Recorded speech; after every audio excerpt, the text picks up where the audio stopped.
Hello everybody, welcome to The Wonky Angle, where I talk about electronic music, both new and old.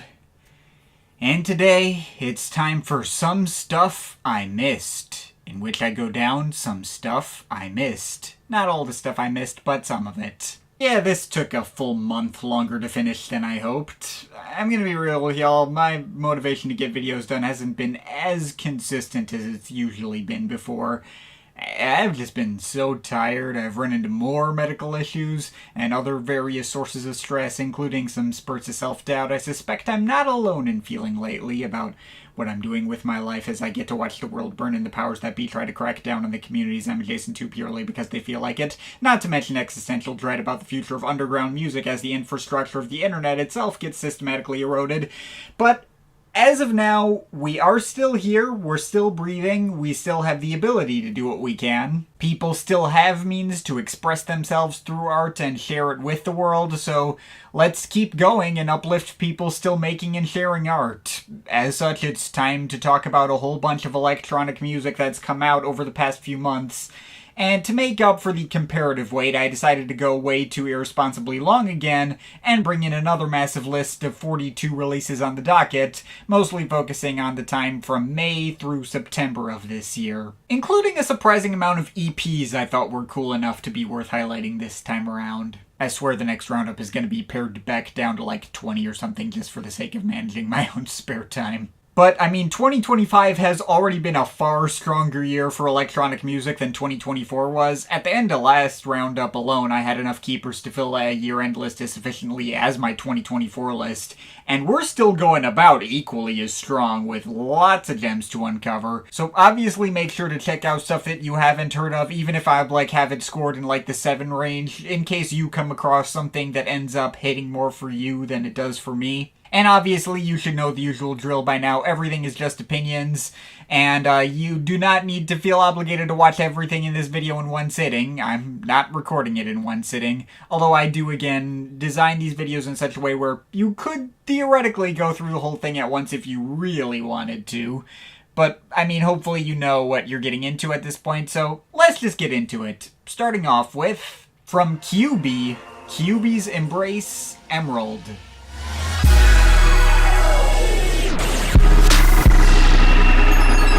Alright, let's start out this roundup with a much more obscure name, but one I've had quite a bit of history with. Kyuubi is the newest alias for an artist elsewhere known as Sorya Mayer, Flip, Ambient Smallware, but I was first introduced to as DJ Dooms. I've known them since my days as a YTPer. I brought them in to collaborate with me on one of my own albums years ago. They've explored lots of different styles in the past, vaporwave, trap, ambient, drum and bass, you name it. But this project in particular feels like a culmination of lots of different sounds this artist's explored before. It's probably the most direct follow-up we've gotten to what they did on their Sorya Mayer album Indefinite Life from all the way back in 2016 since that project dropped. Primarily in ambient trap kind of hybridist styles with plenty of that old retro vaporwave aesthetic. Although the sound design here is significantly denser, not nearly as sample heavy that I can tell, and taking a lot more influences from experimental future bass a la Rusty and Hudson Mohawk. And the results are pretty consistently fascinating. The mixes are quite bombastic and high detail, but also interestingly atmospheric and relaxed at the same time, kinda carrying this overarching introspective mood. Highlights for me include the opener EX5 Water, which almost feels like it could be 3 different tracks strung together in its own right, and has a lot of cool, almost dubstep adjacent breakdowns in the beginning. The track Everything About Yourself combines a lot of dramatic emotional pianos played both forward and reversed with sax solos and lots of buzzing glitch effects, and even a couple of amen breaks slipping through the cracks of the beatwork. The track Chimera has a lot of cool chopped up and stuttered ambient pads and has a neat payoff in the middle to this brighter and more cheerful chiptune-ish tune for a moment. And right after that there's a hidden track not publicly visible on the Bandcamp page called Emerald, which has a deeper voiced guest feature from Hatsune Miku, and makes for one of the album's more striking emotional moments. And that also works quite well transitioning into the experimental ambience of Misty Rain, which also has a lot of the album's heaviest beatwork really getting stuttered into oblivion. I also think the album ends quite dramatically with the penultimate track Insomnia featuring some of the album's loudest and most chaotic moments, even kinda leaning away from the melodies altogether in favor of intense blaring synth leads going off like fire alarms.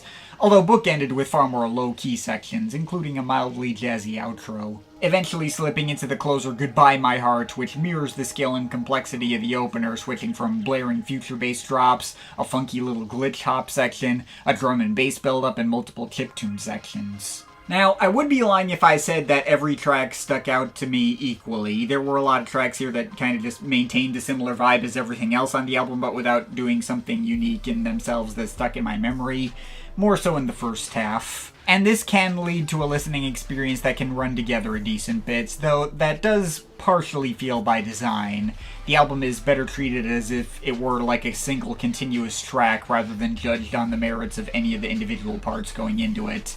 The experience is very seamless. I don't like it more than Indefinite Life, although at this point that album mainly wins for me off the benefit of like just nostalgia bias from my college days. In any case, this is certainly the most well-crafted and impressive work I've heard from them since that album, and I can definitely recommend giving it a shot. As such, I am feeling a very strong 7.7 out of 10 on this. Next up from Rob Clouth, Bichillo EP.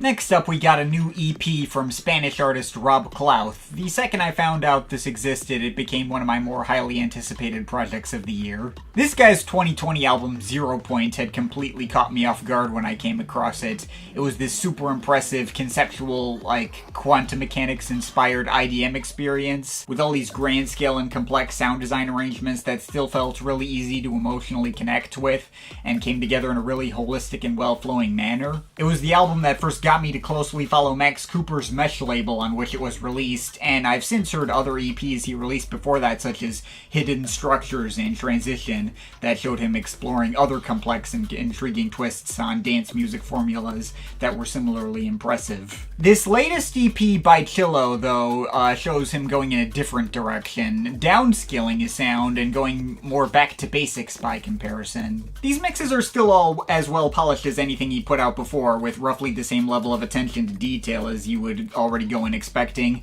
but I feel like the material here was significantly more straightforward in its structure and follows more standard formulas of house and garage, and not quite as strikingly unique or out of the box as the material that first made me a fan of his. But that's not to say you won't still get some heavy bangers. It kinda reads to me as a similar move to what his label mate Lear did with his Dichromanticism EP last year. Each of these 4 tracks goes decently hard in their own ways. My favorite track was I Perdon, which has a bit more of a drum and bass influenced backbone to it, as well as giving me more of the complex and heady mixes I'd come in expecting. Although the way the title track builds into the second track, Ya, makes for a solid 1-2 punch to kick off the project. The former may be almost all percussion-centric and probably the least interesting of the 4 cuts here, but still makes for a strong build-up to pay off into Ya, which has some more tuneful blends of chopped-up vocal harmonies, which I thought were really cool. And the last track, Did You Follow, features some pitched-down indie soul sample running through much of it, which I thought was neat. It hit a decent emotional note. That's kind of about all I have to say about this one. I will admit I went into this hoping to have more of substance to break it down than this actually ended up having, and I'm not sure this is going to end up sticking with me that much longer term. But I certainly can't fault him if he just wanted to give himself a break from all the super high concept stuff and put together a bunch of simpler bangers. On that front, I'd say he succeeded at what he set out to do, and I don't think he sacrificed his usual level of production polish to get there either. So, yeah, this is still an enjoyable enough listen, and I can give it a recommendation if you haven't heard it yet. I'll give it a 7.3 out of 10. Next up from Pulice, Land's End Eternal.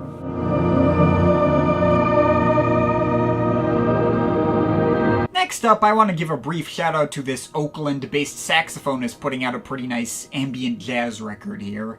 I was originally introduced to this artist through their 2022 album Scry, when that got a Bandcamp Daily feature. I didn't cover it at the time, but it was a really solid and eclectic collection of low-key jazz and electronic motifs.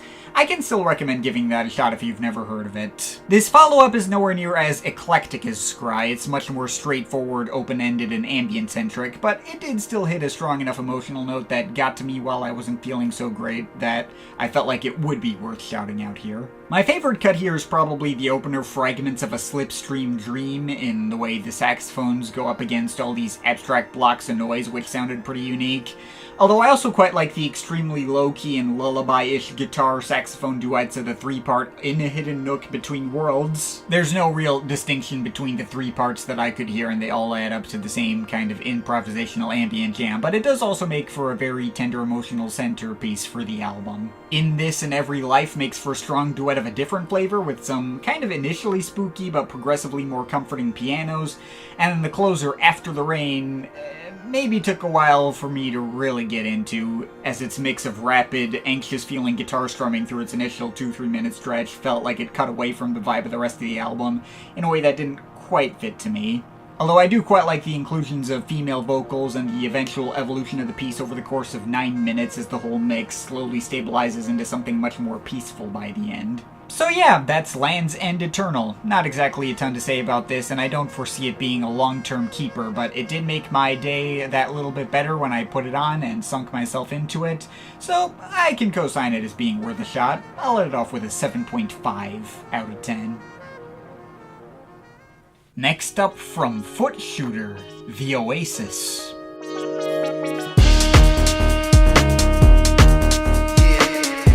And while we're on the topic of jazzier stuff, here's a British artist I never heard of combining jazz with deep house and broken beat, which I picked up on impulse from a Bandcamp Daily Rec. Truth be told, I wasn't actually going into this record with, like, especially soaring expectations. I kind of figured I was going to get some generally nice Larry Heard adjacent vibes, which I could have in the background as, like, a nice mood brightener for a day and maybe not be the kind of thing I would remember longer term. And while light and pleasant Larry Heard adjacent vibes is in fact exactly what I got, I feel like the results turned out to be a fair bit more actually striking than I expected. This is absolutely not the kind of record about to set the world on fire. There's not a single sound on this album that I haven't heard a million times in this particular genre, and the whole experience is very simple and straightforward. But these are some really damn well constructed grooves, and the jazzier flares are implemented to really give these mixes some more full-sounding emotional backbone, rather than simply being flighty window dressing. It's not very complex, but there is a sense of passion behind all these compositions.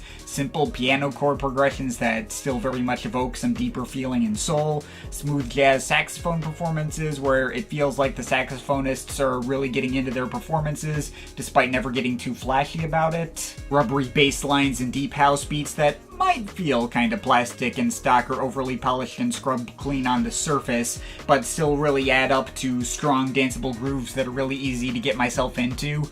I don't know if I can fully put it into words, but as simple and tried and true as all these formulas may be, it does feel like everyone involved really cared about what they were playing, and it just really resonated with me. Highlights include the squirty synths and sax, delivering a lot of joyous energy on opener Cycles with James Mollison, leading well into the following Obelisk with Natty Wyla and Brother Portrait, swapping out the sax for chill and thoughtful sounding UK rappers going over a similar quirky and mood-brightening groove. Any of the slower piano-driven cuts on this album could really hit on some deeper emotional levels, my favorite of those being Surrey Canal Road, although I also quite liked Reverie in spite of that track being a really short interlude, as well as Sermon with Sarah El Harak, in spite of that track having a lot of meandery spoken word going over the whole thing. The pianos on all those tracks were really damn nice. Beyond that, I really like the warmer and more textured jazzier blends on penultimate track Parc de Belleville, and the more abstract and odd evolutions going over the track Folding, along with lots of nice breakbeats and soulful vocals from Alicia Joy. And speaking of soulful, the track Here to Learn with Andre Espout sounds like something pulled right out of Disclosure Settle in the best possible way. Now, not every track here is a winner. There are some forgettable cuts like The Loop or Boomerang, which still keep up the sensual house grooves, but don't do something specific to stand out. Also, the album ends on a bit of an odd note with What You Saw, featuring some odd spoken word performances. But yeah, at the end of the day, this album is really good. Just a lot of really nice and likable deep house with jazzy flares and good tunes. Nothing revolutionary, but clearly had a lot of passion put into it regardless. I can definitely recommend giving this one a shot if that sounds like it'd be your bag. Might even hang on to it, we'll see how that goes. I'm feeling a 7.7 out of 10 on this. Next up from Matmos, Metallic Life Review.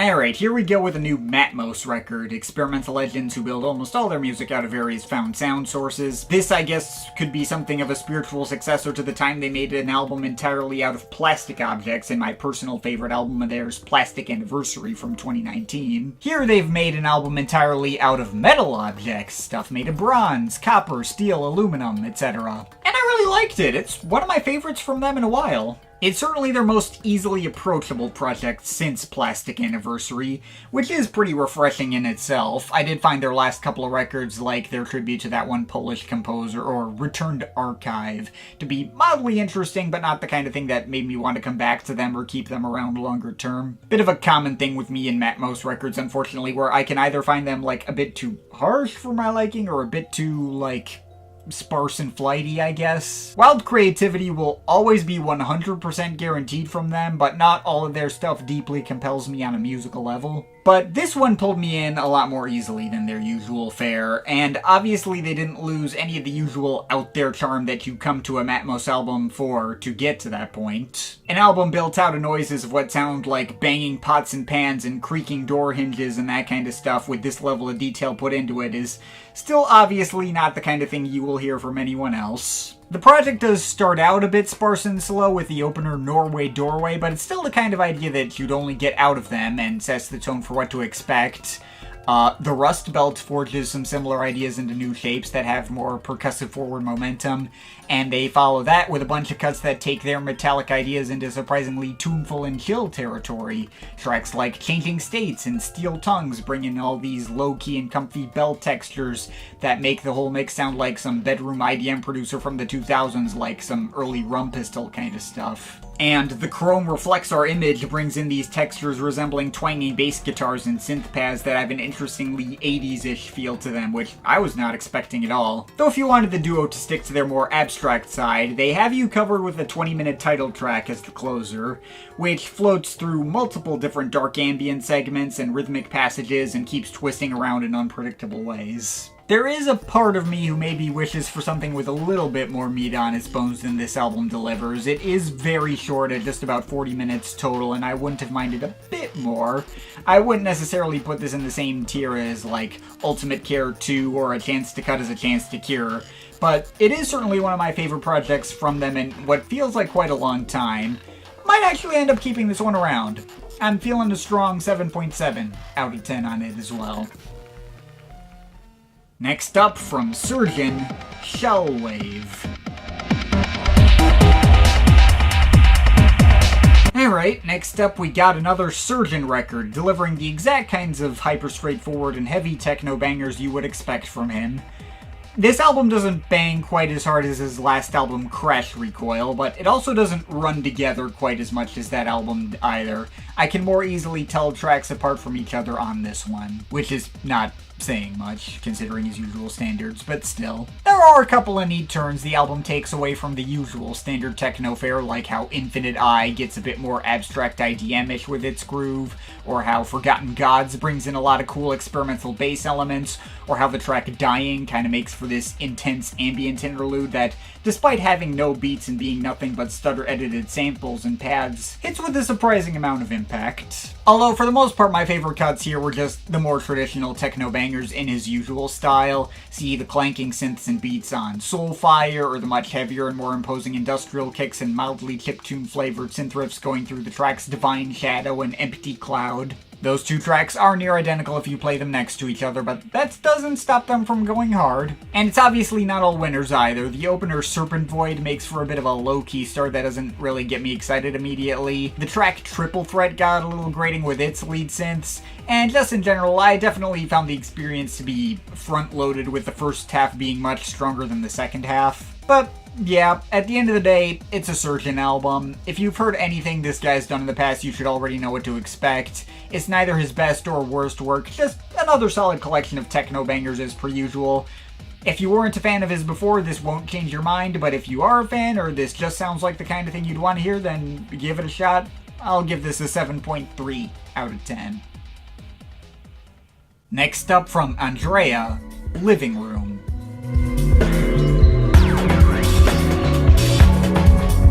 Okay, I was really looking forward to this one. Andrea may have only released 2 other albums before this one, and his 2020 debut, Ritorno, was good, if very backloaded and including its share of less interesting moments, often falling in the shadow of what his more famous label mate Ski Mask did better.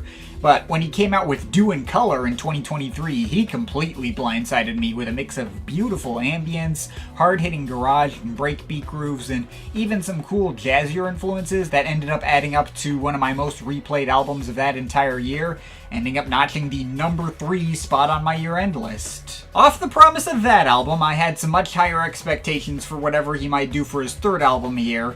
And while this album is also an enjoyable time for what it is, I wouldn't say it's quite the home run Do in Color was. Living Room strikes me as making something of a similar move to what Ski Mask did with his Resort album last year, stripping his sound back and going for a more subtle approach. Which, I mean, I suppose I should have seen that coming given the title, though he's hardly making an ambient album either. It's kind of exploring a similar mix of sounds to what he did on Do in Color and executing them in a way that ended up more samey and background music-y and less striking. Which, to be fair, does result in lots of immaculate melodic vibes even in the weakest moments. The whole album does deliver a lot of colorful and lively atmosphere, but the execution from track to track isn't always as memorable, and it does feel like almost every track here is trying to hit on the same note as cuts like Remote Viewing from his last album. There's a lot of moments here like Laura, Reactions, Gesagt, among others, that just kind of keep up the general vibe without really providing enough of an attention-grabbing idea in their own right. Feel a little fillerish or like B-sides. Now, the project does still have its clear standout moments. Functional opener Eruger has a lot of cool dub-flavored bass lines and shuffling breaks going up next to exceptionally pretty pads. Night Zooms, quirky synth bass and cinematic pads, and IDM percussion were pretty immediately striking.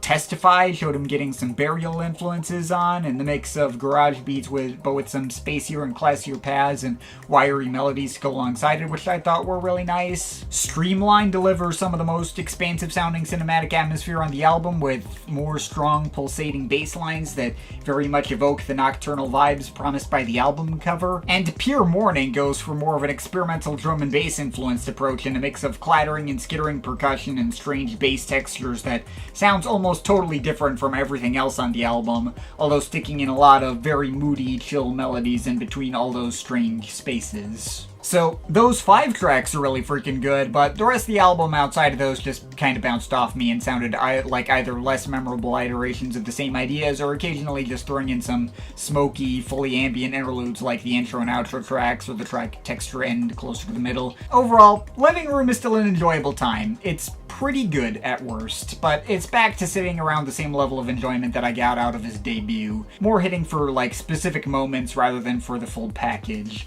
And as such, I'm feeling a solid 7 out of 10 on it. Next up from Deadmau5, Errors EP. Damn, Joel Zimmerman actually released a project under the Deadmau5 name with more than 1 track on it? I guess that's kinda notable. Feel like we haven't gotten one of those in so many years at this point. Shame there's nothing here super worth caring about. The whole EP was designed as a tie-in with the 10-year anniversary of Rocket League, throwing something even lower effort than usual together for the sake of a brand deal, I guess.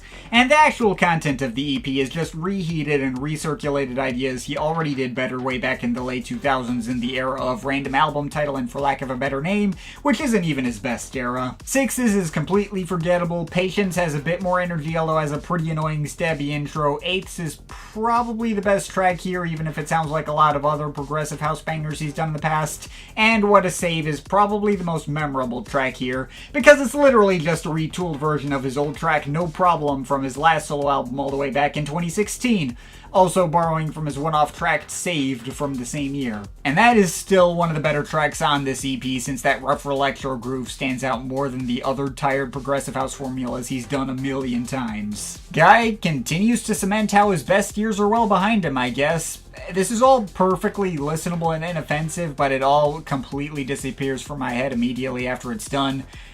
If you want the nostalgia trip, just go listen to his old albums again. I'm overall feeling a 4.7 out of 10 on this. Next up from Wayward, Lament EP.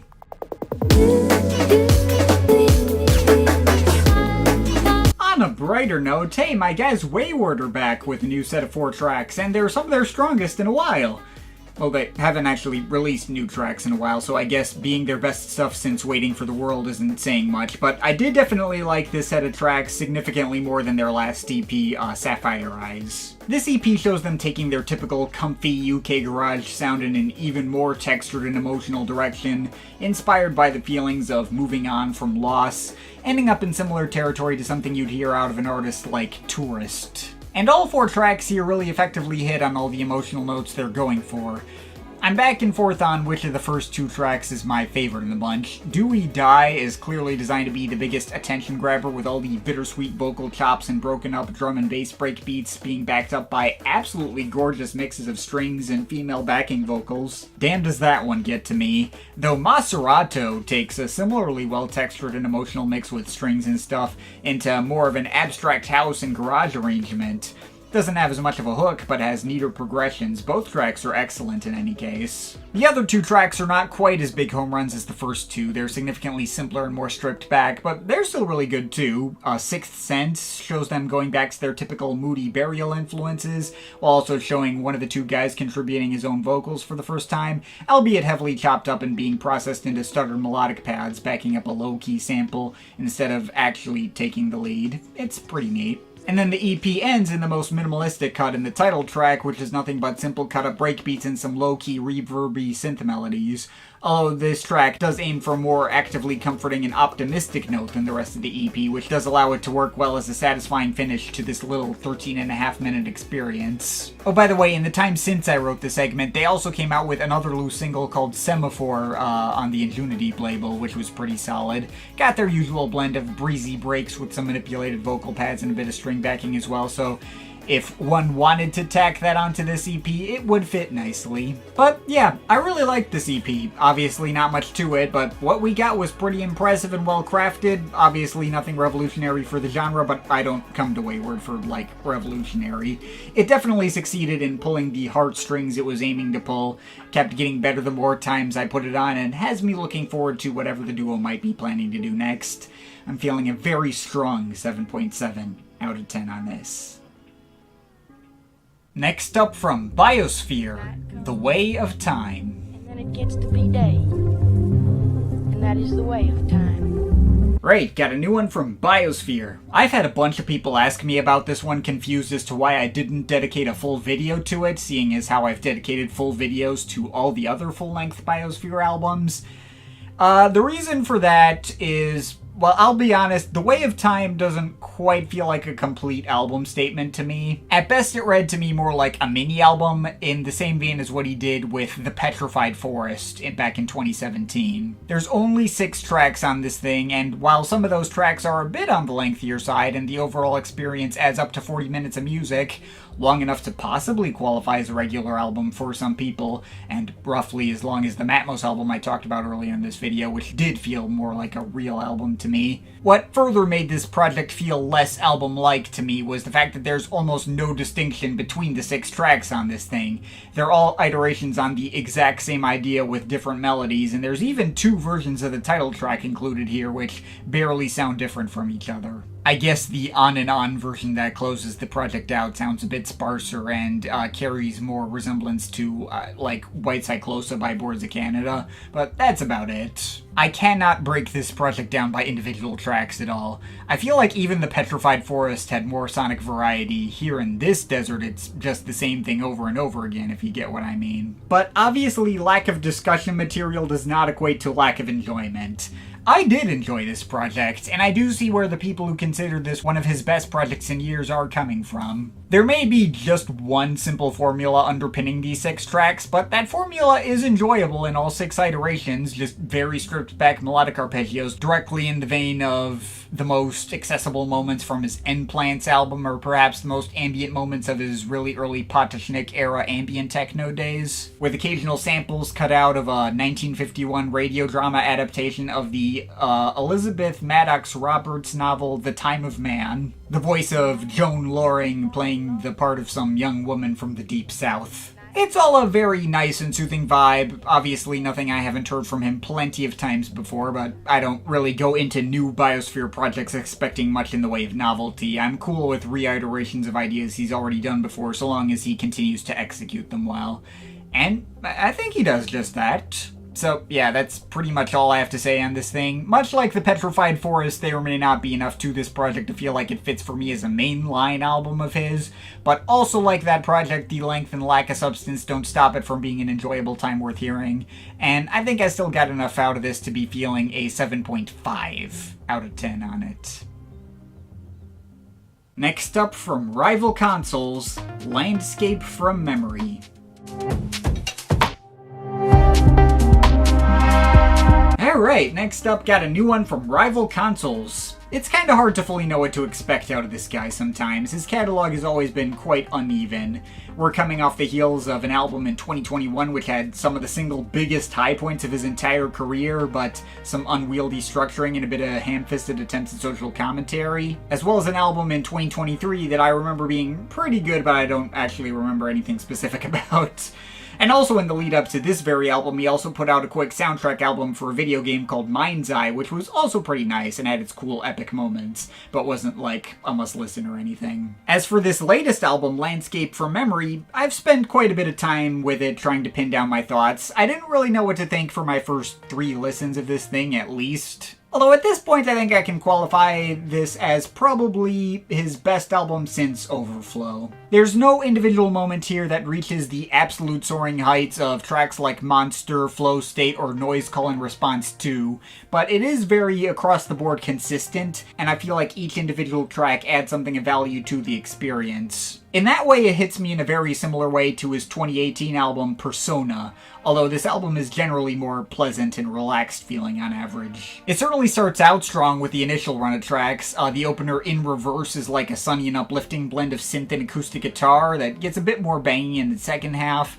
Second track, Catherine, is probably the album's biggest standout and has the most emotionally investing chord progressions, even if the blend of blocky synth riffs and string pads is pretty familiar territory for him. And Drum Song kind of continues a lot of the same ideas as that track, presented in a new, more uplifting tune. Beyond that, other highlights to note include the fuzzy chord stabs and garage beats of Known Shape, which I found to be quite striking and emotive, the heavy and downbeat Nocturne, which goes from a first half entirely made out of pain-sounding washes of synth pads, and then builds into a marginally more pulsating second half that brings in a couple of nice piano touches.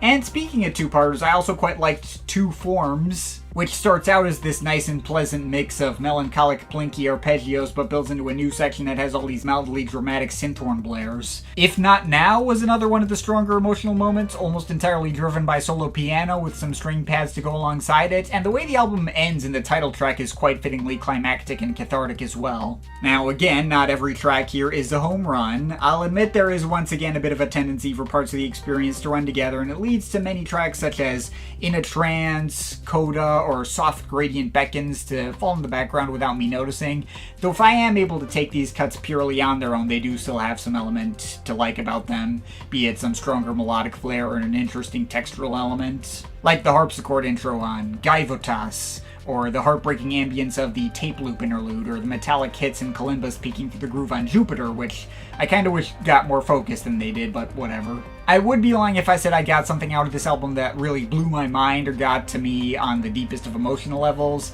but this also quite easily clears a lot of the more forgettable or uninteresting moments of his catalog for me as well.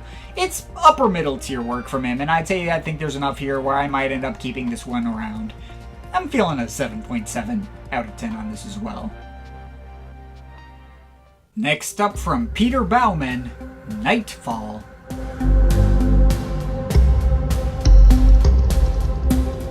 Well, this was a pretty neat find. Peter Baumann is of course best known for being a core member of the legendary synth pioneer band Tangerine Dream back in their single most critically acclaimed era through the early mid-70s when they were putting out stuff like Sight, Phaedra, Rubicon, and Stratosphere. He also founded a fairly successful record label in the 80s called Private Music, which put out releases from artists ranging from Ravi Shankar, Philip Glass, a later incarnation of TD themselves, as well as even people like Etta James and freaking Ringo Starr. And in between all of that, he very periodically releases his own solo music, going back as far as right after he left TD in the later 70s, although he's only had like 7-ish albums to his name over all these decades, and this new one he just put out in May is the only one I have listened to. I kinda went into this expecting some fairly standard throwbacks to sounds of the 70s, and while that's technically kind of what I got, it wasn't executed in the way I expected. If there's any classic TD album this might have reminded me of, it was Atem, the record they put out in between Zeit and Phaedra, and specifically its 20-minute title track with a big heavy Ten Commandments style intro and lots of mellotrons and imitating orchestral sounds. This album does something kinda similar to what that track did, albeit filtered through a cleaner and more polished synth palette that sounds closer to what TD were doing in the early 80s after Baumann left, like in the Hyperborea era specifically. It's still primarily an ambient album at its core, and the compositions feel mostly improvisational and winding, but there's a lot of grander flourishes carried by synth imitation orchestral sounds, or imitations of world music instrumentation like sitars and the like, that try to make everything feel big and important and dramatic. So that was a pretty interesting mix that didn't immediately play to my surface level expectations. Now, I don't actually have much to break down in the experience, as the 8 tracks here all kind of sound more or less the same. I guess highlights include the synth choirs and timpanis on Lost in a Pale Blue Sky, the Chinese-inspired melodies going up next to strange percussion and synth xylophone arrangements on the Long Road. The track I'm Sitting Here Just for a While went for a more stripped-back dark ambient approach with some cool maybe sax solos going over on top. And my favorite track was probably Sailing Past Midnight, which had the most energy and forward momentum out of any track here, with some stomping beats that featured some of that clicky dub percussion in the mix. Although that's kind of it, much of the experience ran together for me. I don't imagine I'm going to be keeping this album around longer term, but it was certainly a more interesting, well-textured and fresh-feeling experience than I went in expecting to get, so yeah, if that sounds like it interests you as well, then I can confirm it's worth at least checking out. And I'll let it off with a 7.3 out of 10. Next up from Above and Beyond, Bigger Than All of Us. It seems 2025 is officially the year where trance is finally making a proper comeback after a pretty long period of just not being around at all. We already had the absolutely stellar home run that was the Factor B and Highlander album, and a pretty solid Paul Van Dyke comeback, which had its share of moments I've liked coming back to. We got a new Solarstone thing that I'll be talking about closer to the end of this video, a new Schiller album set to come out near the end of this year, and even Armin van Buuren put out a massive 51-track thing that I have not heard and have absolutely zero interest in listening to. And between all of that, who should show up again but Above and Beyond? Now, Above and Beyond are not exactly among my favorite commercial trance outfits, but they're not among my least favorites either. They are among the very most straightforward and basic entry-level trance acts in existence, and there's nothing that they do that I feel like other acts like Solarstone or 2000's ATB don't do better. But I think the worst thing they've done in recent memory was that one track where the hook was, "Let's get naked with our words and our ways." And also, We Are All We Need just in general is a very mediocre album at best. And even those I wouldn't put near the kinds of stinkers their contemporaries like Armin van Buuren and Tiesto have pushed in the past. A and B pretty much just play standard commercial trance formulas completely straight and execute them serviceably enough. I do think their debut album Tri-State is quite solid if a bit overlong, and obviously albums like Group Therapy serve them well as an entry point for EDM heads in the early 2010s to get into trance music in the first place. They're a major source of nostalgia for plenty of other people, if not a source of nostalgia for me personally. Anyway, here we have a comeback album of sorts, their first traditional album since Common Ground all the way back in 2018, which I covered in its own video back in the day. And while this focuses on exactly the kind of sound you would already expect out of a new Above and Beyond album with absolutely nothing in the way of surprises, I thought the results actually turned out to be pretty decent for what they were. Certainly better than Common Ground or We Are All We Need. It's not like a masterpiece or anything. It's got its usual share of painfully generic cuts with tunes and chord progressions so rudimentary and basic so as to come off pretty empty and meaningless. cuts like Quicksand Don't Go, the title track, or Ride at Dawn, among others, which do absolutely nothing for me. But there are also a surprising amount of cuts here which did actually hit pretty well for me. Standard trance tunes that are able to ride on strong enough tunes and melodies like When You Believe and Letting Go that I did genuinely find decently exciting for what they were. I thought the vocal harmonies on Carry Me Home were pretty catchy. There's 2 solid instrumentals in the slow-building, semi-ambient intro, Stepping In, and the modern chicane-esque mix of chopped-up synth choirs and refreshing arpeggios, reaching a pretty solid build-up and payoff seen on Everywhere I Go. There's the track Blood from a Stone, which may not have had the strongest of tunes, but made for an interesting turn for like a drum and bass influence direction which stood out to me. The track Here Before gets a fair bit heavier and more percussive and is probably the album's biggest banger. And there's 2 mostly piano-driven ballad tracks near the very end that felt dynamic and emotional enough to hit for me in Heartland and Lullaby. The latter brought in some trip-hop influences, which were pretty cool too. I'm not going to tell you this album is a must-listen or anything life-changing. Frankly, I wouldn't be expecting anything like that from Above and Beyond in the first place, and I don't foresee myself keeping this around longer term or anything. But speaking as someone who never had much personal investment in this act to begin with and went into this with fairly low expectations, I did get a fair bit more of actual quality than I expected, and I imagine for their actual fans this is going to be hitting a lot more than it did for me. I do think this is their best traditional album since Group Therapy, and I think I might actually be willing to just barely let this off with a solid 7 out of 10.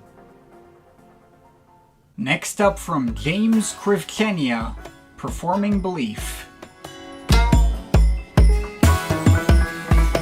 Well, I didn't know the drummer of the band Big Thief made his own solo music. At least not until he decided to put out this album with Planet Mu this past May. An intriguing experimental IDM record that does have a particular organic flavor to it, aided by various instrumental performances on bass and other instruments from 2 collaborators Sam Wilkes and Joshua Abrams. You can tell this album was made by a drummer, considering it's a very percussion-minded release, all about dense rhythms and textures and cut-up sampled sounds and field recordings, and not exactly always the strongest on the melodic side, even if always carrying a particular quirky and lighthearted vibe. The whole thing almost hits me in the same way as like a Matmos record, except without any overarching concept or gimmick, and it's mostly being played on real instruments and synths and drum machines instead of sampling surgery and washing machines and stuff. Now, like many Matmos records, the results didn't always consistently connect with me that deeply. A track like Filling in the Swamp was probably the single most uneventful feeling cut here and had no tune to speak of at all. Just lots of layers of mildly ASMR-ish tactile rhythmic tapping noises.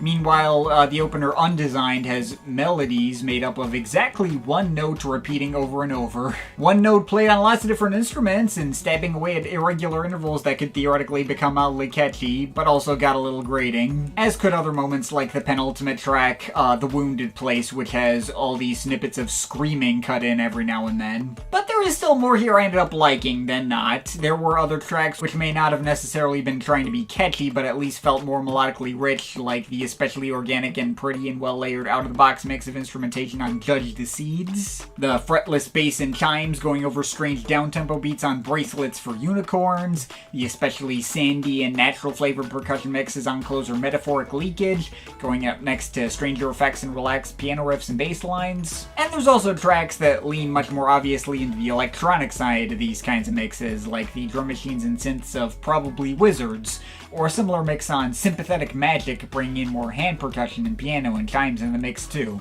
So yeah, while I wouldn't necessarily say I was so in love with this album I see myself keeping it around, there is a lot of really interesting mixes of sounds on this thing which are pretty creative and out of the box and don't sound like any other album I've heard this year, while also being pretty easily accessible. I think I got enough out of it to just let it off with a 7.5 out of 10.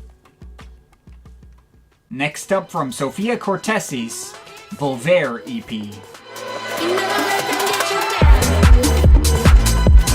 You know, when Sofia Kourtesis really blew up on the house scene 2 years ago with her debut album Madres, I generally liked what I heard, although I wasn't going to act like I thought she stood out so much from the crowd to really get, like, the hype that people were throwing at her. She fit well into the modern-day Ninja Tune roster, making chill and emotional a very traditional deep house, and had a couple of tracks that really hit for me, like Si Te Portas Bonito, and especially Cecilia, though I didn't find the results to be so stunning to feel the urge to keep around longer term. But I guess if people were disappointed at my not getting the hype before, those people can rest easier knowing this latest EP she just came out with to follow it up hit for me way more immediately. Like, Madres was good, but I think this EP was properly great, and I did not see it coming. And it's weird because barely anything has changed about her style since that album. It's still the exact same mix of traditional deep house and downtempo formulas with airy vocals mostly in Spanish, but the actual execution stuck out to me a lot more this time around. I guess this was more dance floor centric compared to the comparatively more downtempo approach to Madres.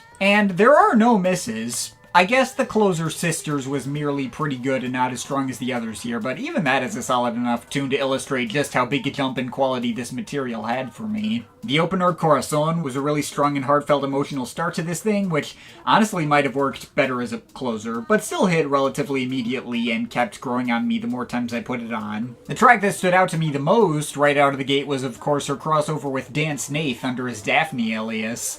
One of the least surprising crossovers in the world, but goddamn did those disco string samples absolutely freaking hit the spot. It kinda hits me in the same way as the Daphne track Take Two, but I think this might even be better. And Canela Pura might be even livelier and more energetic than that. It's got all the classic house beats going up next to Kourtesis' mildly quirky, slightly pitched vocals, and all these cool melodic effects swirling around. Biosphere has a lot of jovial male vocal harmonies from the titular guest, Miguel Biosphere. Although despite the lyrics being in Spanish, the actual approach to the vocals and harmonies feels a lot more like African-inspired to me. The final effect of the track vaguely reminds me of those times that Disclosure made tracks sampling their favorite African artists like Tondo and Atron from their Ecstasy EP, some of my favorite moments in the Disclosure catalog.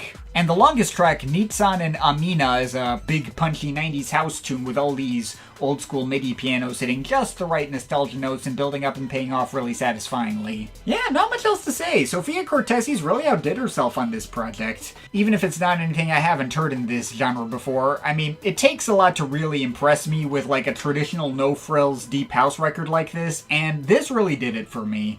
If you're a house fan and somehow passed it over, then absolutely make sure to pick it up. I'm overall feeling an 8.3 out of 10 on it. Next up from Marc Kellaway, Cybernetic Delights.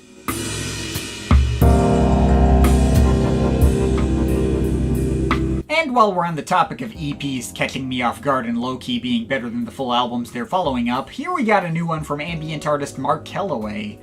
Given the scant selection of tracks here, having heard the previous two EPs he released under his own name called Djunglide and Nocturnal Sequence, which I feel are both better treated as like companion pieces to his regular albums than essential standalone statements in their own right, and also keeping in mind the abstract, free-flowing, field recording-inspired approach to his last full-length album, Most Visible, from earlier this year, and especially how quick the turnaround for this was, given Most Visible was only just from this past April, I had gone into this EP expecting a pleasant, low-key time that probably wasn't going to give me enough material to actually write about, just be something nice in the background. I certainly wasn't expecting a total switch up into new sonic territory, which I haven't heard Kellaway explore before up to this point. Here we have him moving into this much more dub-inspired direction that was way more immediately striking a listen than I thought it was going to be. Opener Linear Regression focuses on a hypnotic mix of echoing tribal percussion. Small Oval Objects is all about the filtered dubby synth chords that show him really getting into that, like, Rod Modell adjacent bag. Purple Ping is a pretty immersively atmospheric mix, mostly made memorable by all its inclusions of little acid squelching synths all over the place.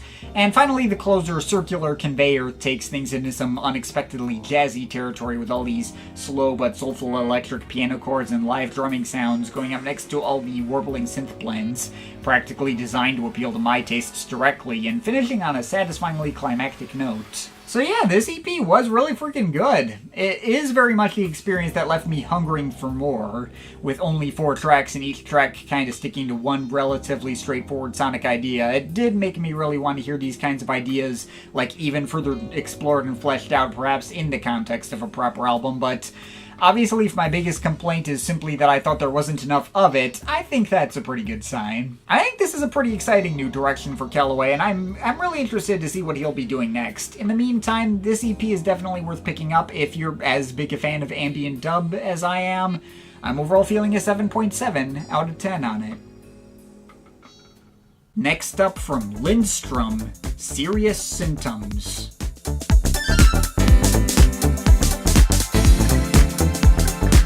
Next up, got a new thing from Lindstrøm, the spacey disco legend. This guy's catalog may be a bit of a mixed bag sometimes, but he's put out plenty of songs I've loved, like I Feel Space, Another Station, Contemporary Fix, the whole Where You Go I Go Too album, etc. And his last album from 2 years ago, Everyone Else Is a Stranger, was pretty fun as well. So, when I saw yet another thing coming up, I decided to give it a spin. Alas, I don't think this particular collection of tracks really flatters his strengths that well for the most part. It seems he decided to go out of his way to create more of a stripped-back experience this time around in an attempt to let these sounds breathe more.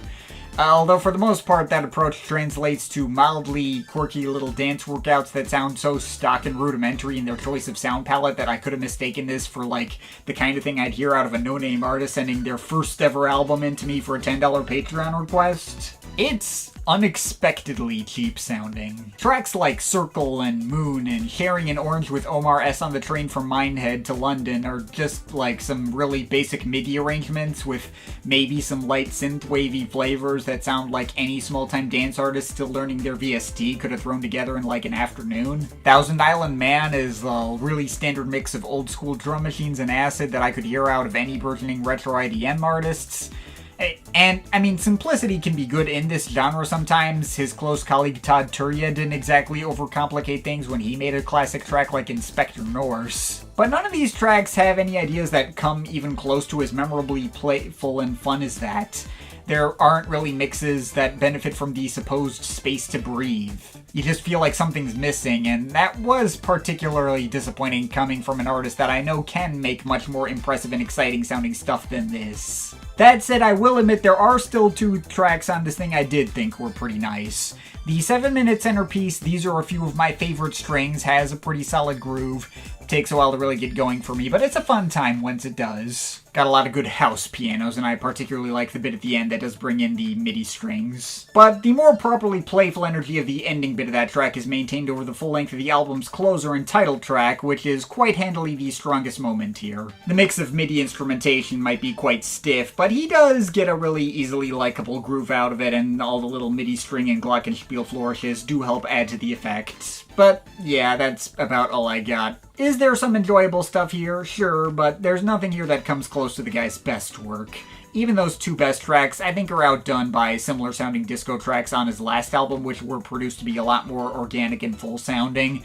And I'm not gonna act like his last album was exactly like a disco masterpiece either. It was just pretty solid. And this album's not terrible or anything, it's just okay, but it definitely falls short of what I'd want or expect out of a new Lindstrøm record, and going more simplistic kind of just highlighted his shortcomings more than anything.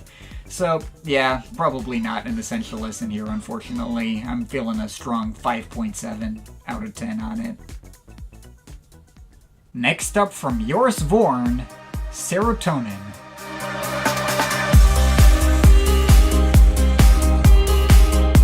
Next up, let's talk about a name who I'd been interested in looking into for several years now and never actually got around to it until now. Joris Voorn is a well-acclaimed techno and house producer and DJ from the Netherlands who's been active since the early 2000s. I've come across his name a number of times over the years, including that time he put together a really cool remix of Orbital's The Box for their 30-something compilation. But I think the first time I saw his name was seeing his 2004 debut album Future History on a list of the greatest electronic albums of all time, probably before I even started this channel. Only took me over a decade to actually get around to hearing that album, but I can pretty immediately confirm the hype for it if you haven't heard it before. A consistently exciting mix of deep house, techno, and trance Dance, and plenty more that keeps evolving through all sorts of spacious and refreshing mixes that all fit together perfectly, and it didn't feel like it was overstaying its welcome even at 20 tracks. Excellent stuff.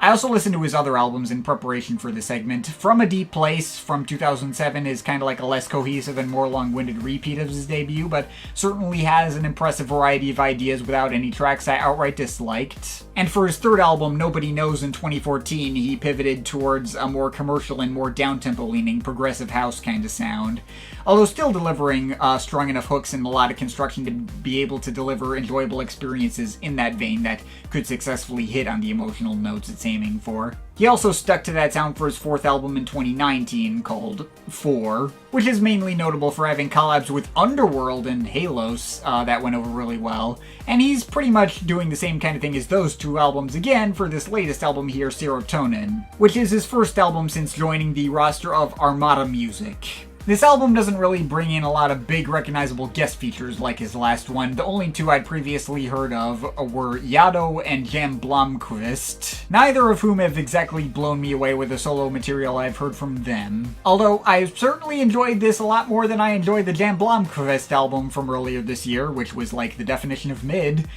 They may be going for almost the exact same kind of tone, but Voorn has a significantly better handle on his melody writing and choice in sonic textures. It's like if Blomqvist's album was actually good. In fact, the tracks where Voorn just does his thing solo without any guests were most frequently my favorite cuts. See the soul sampling and garage beats of Rose, the punchy house throwback of Tomorrow, the epic trance-adjacent progressions of Tryptamine, the blocky walls of bass on Liquid, and my personal favorite track here, Horizon, which combines all these classic progressive house synths and pianos over some mildly 80s flavored beats, which are especially hard-hitting. All really damn good stuff. The tracks with vocal guests, meanwhile, tended not to hit quite as strongly for me on average. Cuts like Flora, You and I, Your Love, Utopia, etc. I guess the hooks on all of them are pretty well constructed from a melodic standpoint, and they're all well produced, but they all feel more generic than the solo cuts. And the vocalists tend not to be all that expressive or memorable presences. None of them get me excited in the same way as the sampled vocalists Voorn pulled in on his solo tracks. Well, I suppose in terms of expressiveness, there is the one major exception of Tom Walker's vocals on Burn, although I think that guy might have had the opposite problem of actually really overdoing it a bit. Dude is absolutely freaking hollering on this and going from like 0 to 100, and it can get kind of overbearing. But there were two vocal tracks here I did actually like. I liked 17. I thought that had a nice triumphant quality to it, and the sentiment of like nostalgically wanting to go back to the time when you were a teenager is pretty well sold. And the closer Moon is nice too. That one's got a nice, marginally more mysterious vibe to it. A lot of subtly passionate falsetto vocals from Nathan Nicholson and a lot of nice emotional pianos in the mix. Makes for an understated but subtly satisfying finish to this thing. Overall, I'm not going to tell you this album's a must listen or anything. It's pretty much just another round of stuff in the same vein as his previous two albums. But if you like those two albums, then you'll like this too, since it's about equally as well constructed as those albums were. I definitely came away from hearing this guy's stuff feeling that he does legit have some particular talents to making this kind of material that even at his worst is still able to elevate him above the crowd of, like, the most generic progressive house artists. I did get the hype for this guy on a more general level pretty immediately. And even if this is far from his best work, it's still pretty good, and at worst has its share of individual moments definitely worth seeking out. I guess this hit me on a similar level to the pleasant surprise I get out of that new Above and Beyond thing, so I will also score this a solid 7 out of 10.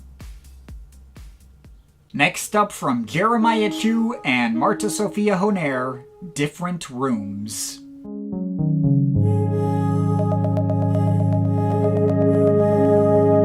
Alright, next up we got a find I was not expecting to get into quite as much as I did. This is actually the second time I've covered a collaboration between modular synth artist Jeremiah Chiu and string musician Marta Sofia Honer. Back in the Volume 9 roundup, I covered an album they put out together called Recordings from the Åland Islands, which I'd picked up off the recommendations of some of my commenters at the time. I remember thinking it was pretty decent as far as electroacoustic ambient records go, but I also remember feeling it was pretty messy, not always the best produced or assembled, and also not the most memorable in the grander scheme of the genre either.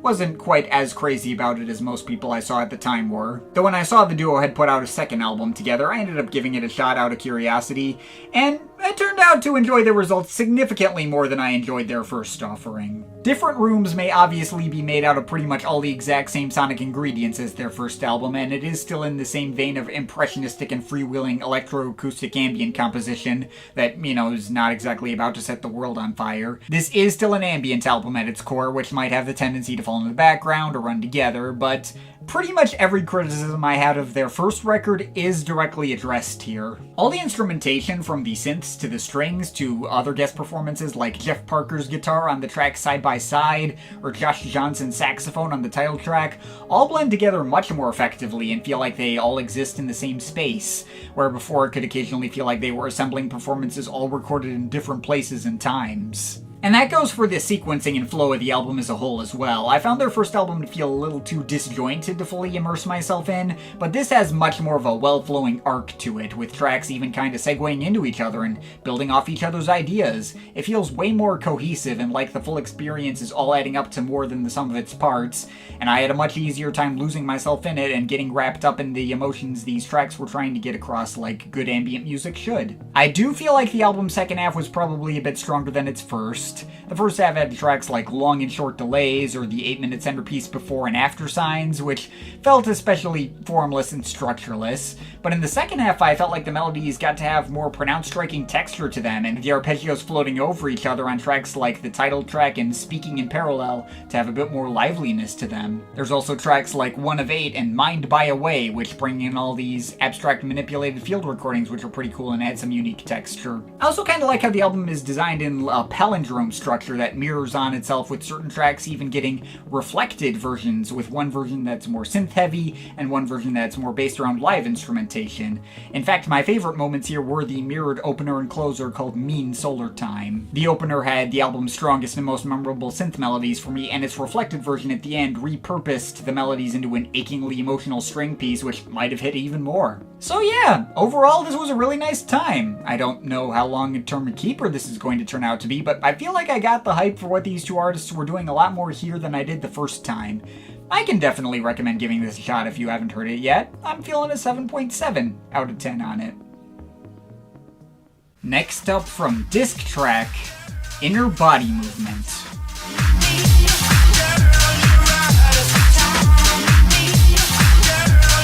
Alright, on the topic of catching up with some more obscure names, here's a new project from New York-based house artist Disc Track. Back in the Volume 13 roundup, I covered an album this artist put out called Faceless Surroundings, which I thought was pretty good. Perhaps a bit one-note as far as house and future funk bangers go, and not the most memorable in that vein, but still an enjoyable time. This latest album shows the artist getting more ambitious and stepping up their game in a number of different departments, both further refining their previous DJ Sabrina adjacent house formulas, as well as experimenting with different genres and pushing their sound into new territory. Even bringing in a bunch of vocal guests to help add to a more polished flavor. Now, the more traditional sample-heavy house bangers on this album I think made for some significantly higher high points than on his previous album. Tracks like Wanna Get Down and Dance, Tryin' to Be, Lady, pretty much anything in the first half of the album, shows him taking the sound he had before and making it even more crisp and punchy and in your face. And the results are really consistently exciting. The percussion is just so heavy and weighty, and the samples feel really passionate and energetic.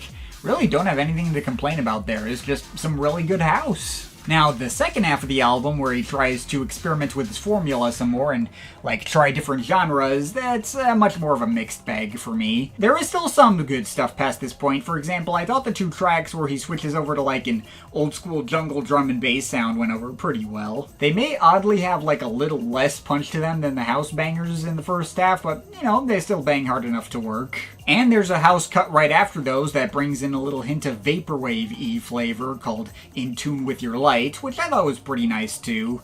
But there's also a run of 3 tracks in You Do It, Turn Me Out, and Get You Right, which may generally stick to the same house frameworks, but switch up a lot of the percussion and synth textures to sound like the kind of thing that you would hear in a Flume record in the mid-later 2010s. with the former of those three really, overstuffing the mix with its indie R&B guest vocalists, and the latter bring in these super loud, blaring lead synths that swallow up almost everything in the mix. Perhaps this stuff will be other people's thing. I found the tones of these tracks to be kinda obnoxious and unpleasant and took me out of the experience. Also, the album closer Sweet Talk with Thanks for the Flower switches style over into this old 90s R&B slow jam that feels like a weird out-of-place swerve that doesn't really fit with the rest of the album and kinda makes for an anticlimax finish. So, yeah, on average, I do think this is a step up from the previous disc track album I heard. I can see some improvements on the production end and a greater level of confidence. It's also a much tighter listen than the last one, even if it's also a fair bit less cohesive.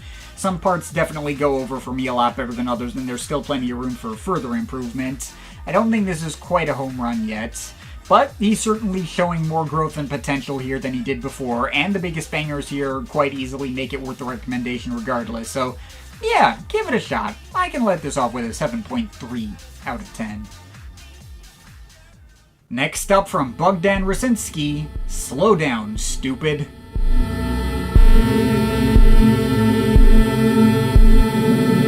Alright, next up we have a new one from IDM mainstay Bogdan Rosinsky, his follow-up and companion piece to the album he put out last year, You're Only Young Once But You Can Be Stupid Forever, an album that I personally quite enjoyed, although I was genuinely surprised to find out a decent amount of fans were either disappointed by or even actively hated that album. No idea why, it seemed perfectly fine to me, a candy box of all these quick little low-key playful synth sketches. I thought it was a good time for what it was, even if I suppose the appeal is pretty far removed from the crazy breakbeat workouts he originally became known for in the 90s. Is it partially because he's extremely vocally pro-Palestine and so in your face about that stance to the point where he says stuff on his Instagram like anyone who believes the state of Israel is anything other than morally contemptible isn't welcome at his shows and should just leave? I wouldn't be surprised if that's a small part of it. I'm kind of with him, by the way, free Palestine. Anyway, Slow Down Stupid, as per the title, takes the general sound palette of his last album and slows the pacing down significantly, recontextualizing everything into a moody, ambient, and experimental trip-hop adjacent kind of sound. The Bandcamp description loosely hints at the idea that some of these tracks are literally just slowed-down versions of tracks from his last album, and in fact, one track, Slow Down, is definitely just a halftime version of the track Visions Revisions on his last album, though I didn't actually check that closely to see if there were any other direct matches between tracks like that. That was the only moment here in which it was, obvious the only major change was shifting the tempo. At the end of the day, the experience and vibe created by this album is very different from his last one. Different enough where you could easily treat this as its own separate thing, hence why I decided to cover it at all. If You're Only Young Once was his equivalent to something like Oudeker's Kourtesis, Slow Down Stupid is his equivalent to the Kourtesis Quadrange EP. Right down to this album ending in his equivalent to Perlin Subrange 636, a near hour-long ambient piece called Stupid, made out of nothing but slow individual plunking synth notes, echoing and getting covered in tons of reverb, with other light atmospheric effects, adding up to a deep and bassy but oddly soothing vibe. I quite liked that. Now, setting aside this album's ending, his previous album might have had something of a loosely melancholic feel, but the bulk of this album is way more actively despondent and depressed, sometimes almost apocalyptic in its negative vibes. And in one breath, I'm not going to say I'm absolutely in love with all of the results. Some moments are a little patience testing, and actually not the longest moments like the ending or the 10-minute oily bass meandering of Say It After. The tracks I was least hot on were just some of the more weirder and more tuneless cuts, like The Lengths the Worst Will Go, or Stupid Forever, that got especially harsh and dissonant, and evoking the feeling of being hungover and having a migraine. I can respect what they're doing, they'll probably hit better for other people, I just gotta be in a certain mood to get into that stuff at best. But there are a decent amount of cuts here that do create a pretty immersive vibe out of their despondent ambience and slowed down melodies, like the tense and cold opener Order is a Fig, the particularly moody but marginally more major key Meant for Our Imagination, and What is Real is Blood. The former of those two has some cool, jazzy live drum samples in there. Also quite like the abstract mechanical rhythms of tracks like To Say She Hates It and If Smart is in Charge. So, yeah, while Slow Down Stupid as a whole can occasionally be a bit of a mixed bag and perhaps not designed to be as much of an easy fan pleaser, I think it's a pretty interesting listen for what it is. Sometimes the more despondent IDM atmosphere reflecting the pain of being alive in 2025 is just the mood you'd need, and I do think the results are well crafted enough for what they are to give my recommendation, so I am also feeling a light 7.3 out of 10 on this. Next up from John Tejada, The Watchline.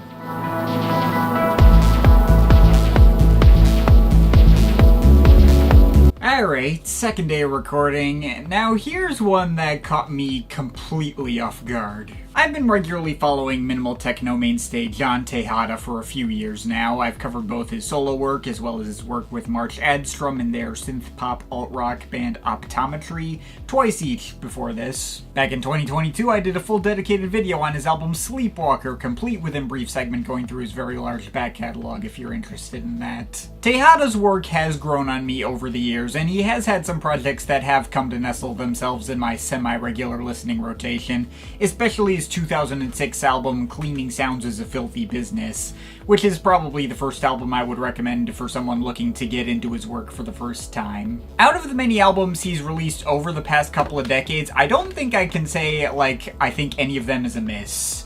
Not to mention, he has never made the exact same album twice. He's an artist I can consistently count on to put out good, well-crafted work within fairly standard and easily accessible techno frameworks, and he always varies his formula enough to ensure I'll always be interested anytime he puts out a new record. Although, he also doesn't have that many albums that I, absolutely love either. All his albums are at least good, and I can score somewhere in the 7 out of 10 range, but only a couple would cross over into 8 out of 10 range for me. I am waffling a bit. Point is, I was going into this latest album expecting this to also be an enjoyable time, if not a mind-blowing one.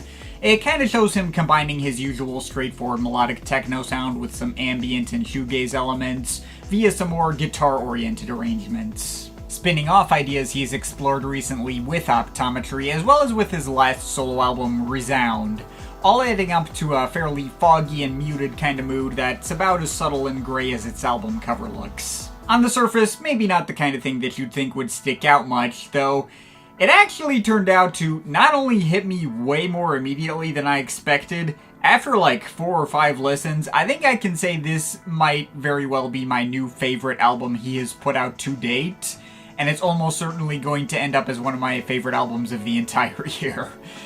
Did not see this coming at all, and I don't know if I can even fully put into words what about it floored me in the way that it did, especially considering how, emotionally ambiguous, pensive, and foggy the whole mood of it is. How all these tracks have chord progressions that never quite feel like they hit a point of satisfying resolution and evoke the feeling of being stranded and waiting for some kind of hope to arrive without a conclusion whether or not that will come to pass. Searching for a light in the dark, not finding it, but never having given up on looking. Perhaps that's just the mood that I've been feeling in 2025. Guy can still put together some pretty strong and well-crafted melodic hooks out of these clouds of guitar melodies, and the whole thing really stirred something on that deeper emotional level for me, not unlike earlier this year when I finally got around to hearing the one classic album from his colleagues, The Postal Service. The whole thing is kinda like if an Ulrich Schnauz record were trying to evoke a feeling of being,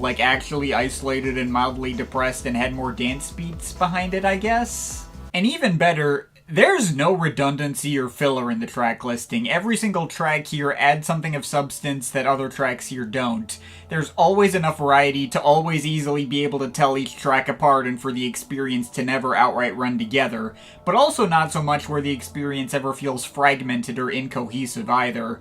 They're all adding up to the same vibe and forming a loose emotional arc. Tracks like Until the End of the World and Northline may be full of cloudy and indistinct melodic guitar textures and hazy atmosphere setting the tone for the project, but still just forming enough of a solid tune and pulse to be exciting and easily pull me in. Other tracks like Grey Wake and especially Hollow Crest get a bit more hazy in terms of their melodies, but ramp up the percussion mixes in really interesting and more complex ways that hit pretty dang hard. Vapor Ale ends up with a similarly foggy and mysterious but quickly alluring mix made out of what sounds like melted woodwinds over some breezy and foot-tapping breakbeats. There's 2 tracks that feature super blurry and distant vocals from Marta Lindstrøm. On Static Searching, she kind of does like a half-spoken thing, saying like individual words that just kind of echo out over one of the grayest and most mysterious mixes on the album. That ends up surprisingly catchy, although I significantly preferred her appearance on Apricity, which obviously showed a much more melodic bend to it and ended up with this subtly comforting but heart-rendingly melancholic effect.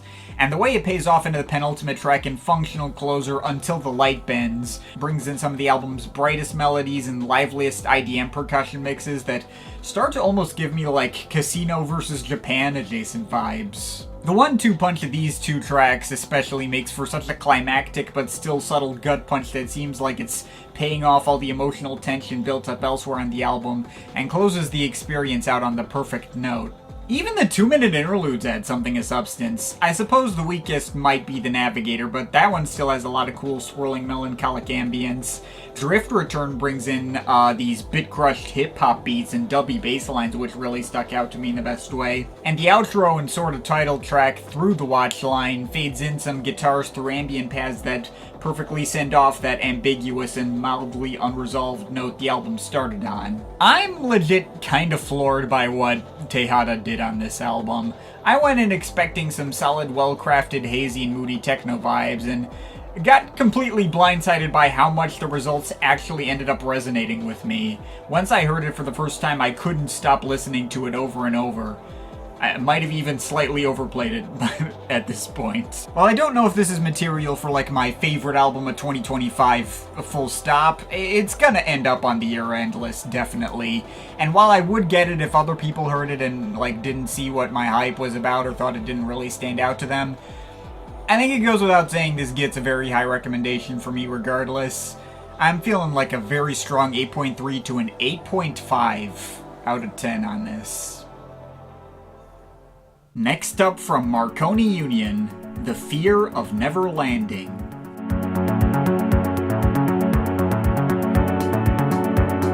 And speaking of albums coming from artists who I typically consider their overall body of work to mostly be good, if rarely properly great, coming out with surprisingly strong emotional hitters and some of their strongest work in a minute, if you want to hear my history with Marconi Union, I covered their last studio album Signals in its own dedicated video, complete with a brief segment going through their full back catalog. These guys make a lot of fairly traditional ambient and down-tempo music that, as I kinda just alluded to, I generally like but don't often properly love. They're best known for their 2014 album Weightless, best known for the marketing stunt of trying to scientifically prove its opening cut as the most relaxing song of all time, which was bullshit. Although, putting that aside, the album does its intended job of anxiety reduction quite well. Their actual best album is Ghost Stations from 2016, and I remember really liking Different Colors from 2012 as well. And this latest album is also one of their best. I wouldn't go in expecting anything you wouldn't have heard in this genre loads of times before. They're not exactly pushing out of their comfort zone with this one, and the execution, while standing out to me a fair bit more than I expected, didn't exactly, like, blindside me on the level of John Tejada's thing. But this is a really well-assembled, well-flowing, well-sequenced, and consistently emotionally investing collection of expansive ambient and downtempo arrangements that can scratch a similar itch for me as, say, John Hopkins' Singularity. Well, obviously you're not going to get any dance-heavy bangers here, like Everything Connected and that kind of stuff, but the album does similarly take you on an expansive feeling journey through lots of slowly building, well-layered and pulsating but comforting synth arrangements that wrap around you and ascend over gradual crescendos and satisfying emotional climaxes. And all the tracks segue together in a continuous mix, too, which certainly helps.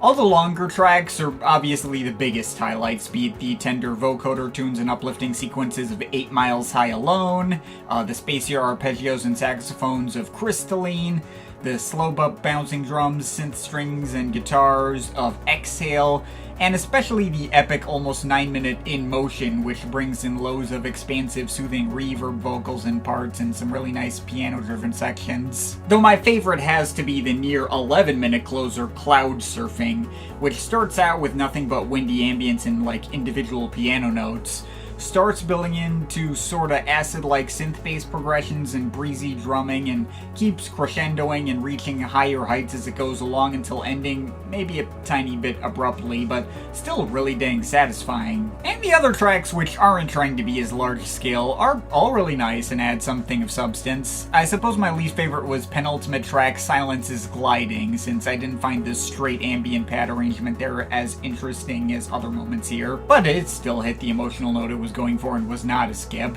Neither was the semi-cinematic Inhale interlude, the anxiety-reducing electric piano-driven intro track Through the Heat Waves, and the almost IDM-inspired interlude One More Rush, which kinda sounds like something Biosphere would have done on one of his ambient techno-leaning projects. So yeah, this album ended up really hitting the spot, enough so where I think it just scrapes into properly great territory. It's obviously not anything revolutionary, nothing from them really is, but it did this formula really dang well, and it's easily the most I've actually consistently enjoyed a project from them since Ghost Stations.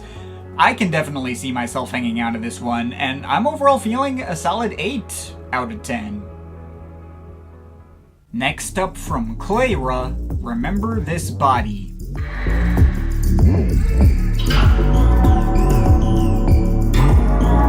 Oh no, this was another really big gem, although this hit for me for very different reasons than the John Tejada or Marconi Union things.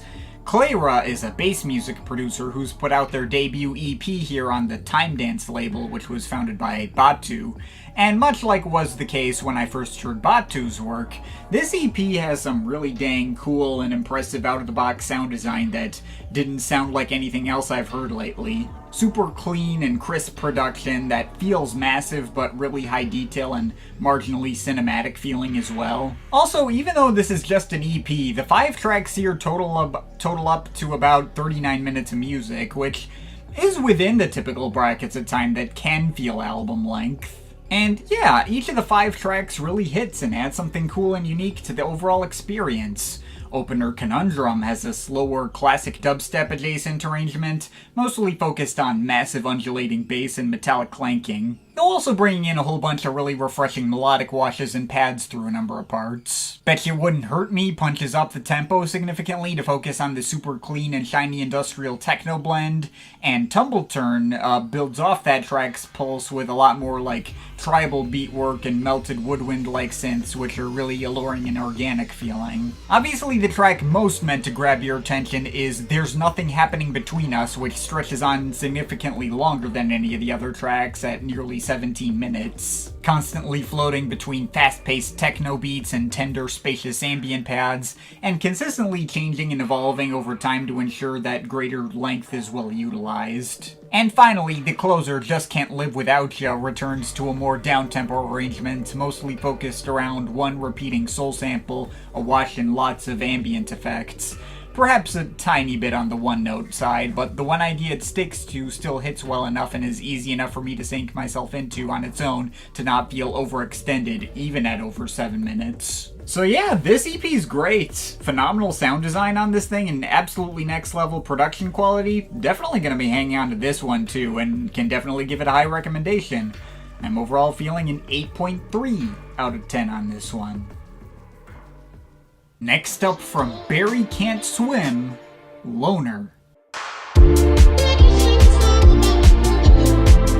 I'm not really sure what convinced me to listen to a new Barry Can't Swim album, given I was lukewarm at best and irritated at worst by his 2023 debut When Will We Land. I got the feeling that he was, like, trying to present himself as a more interesting and creative artist than he really was, while delivering mostly okay blends of, like, really commercial sample-driven house music, right at home for the formulas pushed by Ninja Tune these days, and really didn't stand out much from the sea of similar artists. I think I might have actually been too nice to the album when I did my Some Stuff I Missed segment on that. Probably wouldn't be scoring it higher than like the high 5 range if I were covering it now. But I guess since this sophomore album didn't look as much like it was trying to push that semi-forced, quirkier image or present itself as something other than what it was, curiosity got the better of me. At least had my fingers crossed to see some improvement from where he started.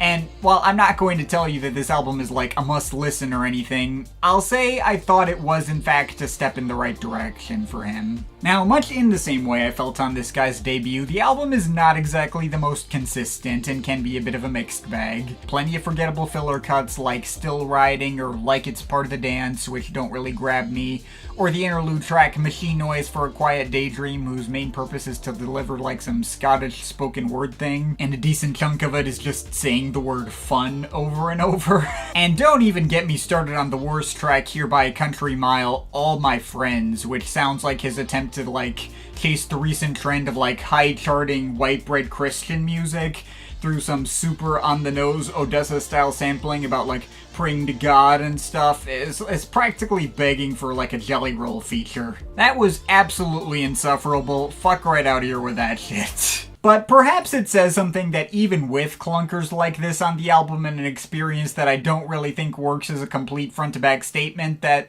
I at least thought the album was pretty decent at worst. There were a surprising amount of hits here, and more tracks that felt like he was getting more at, like, the heart underneath these kinds of compositions. I mean, the album starts pretty good, with a handful of tracks early on that had more, like, punch and swagger to them than I was expecting. I think the opener, The Person You'd Like to Be, could have done without the spoken narration plastered all over it again, but the banging 90s hip-hop beats were decently kick-ass, like his attempt at getting, like, some Chemical Brothers influence there. Tracks like Different and About to Begin deliver some pretty nice harder-hitting house cuts with some fun stutter-edited vocal chops and acid squelching respectively.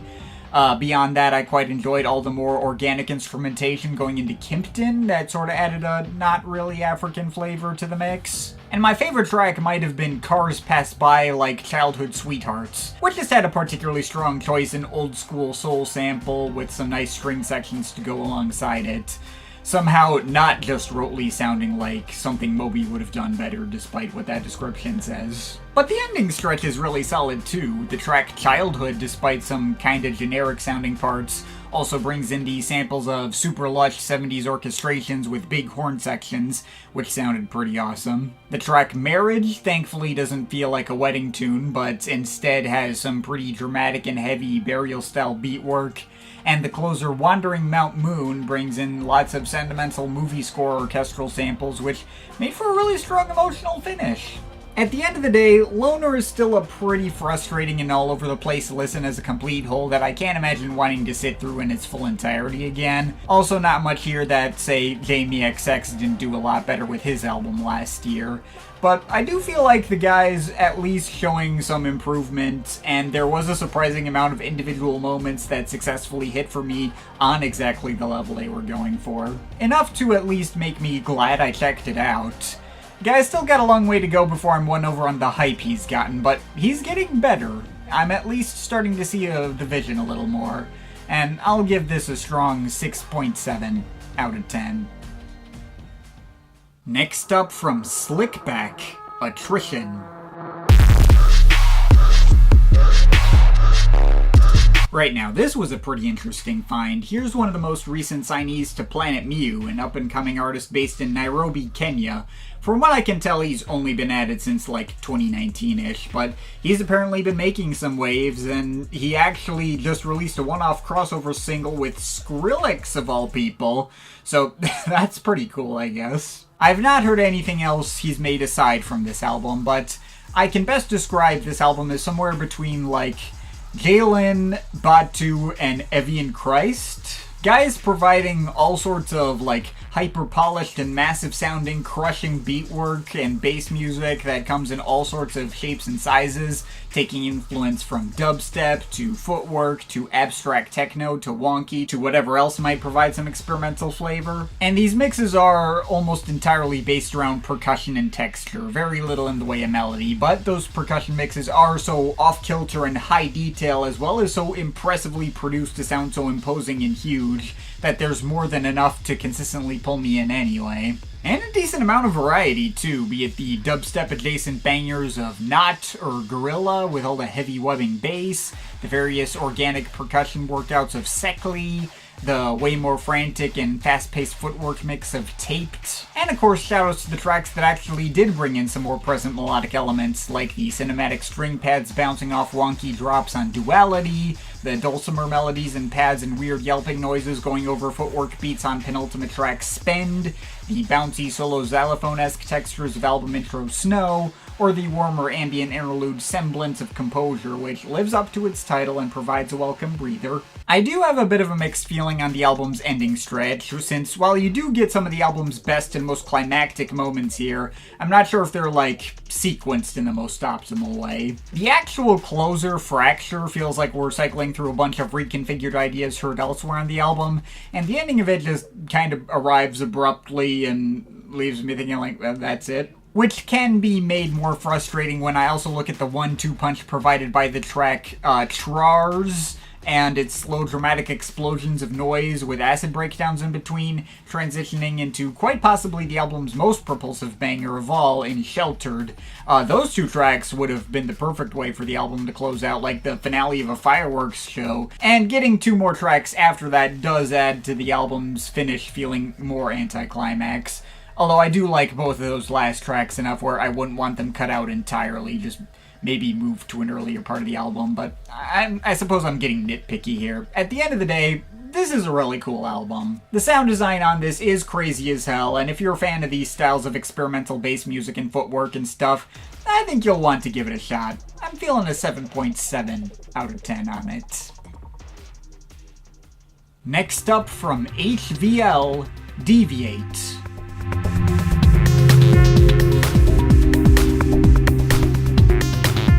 Alright, next up, here's an artist that I got recommended to me by one of my followers I met in person by chance at a Max Cooper concert. HVL is a producer from Tbilisi, Georgia.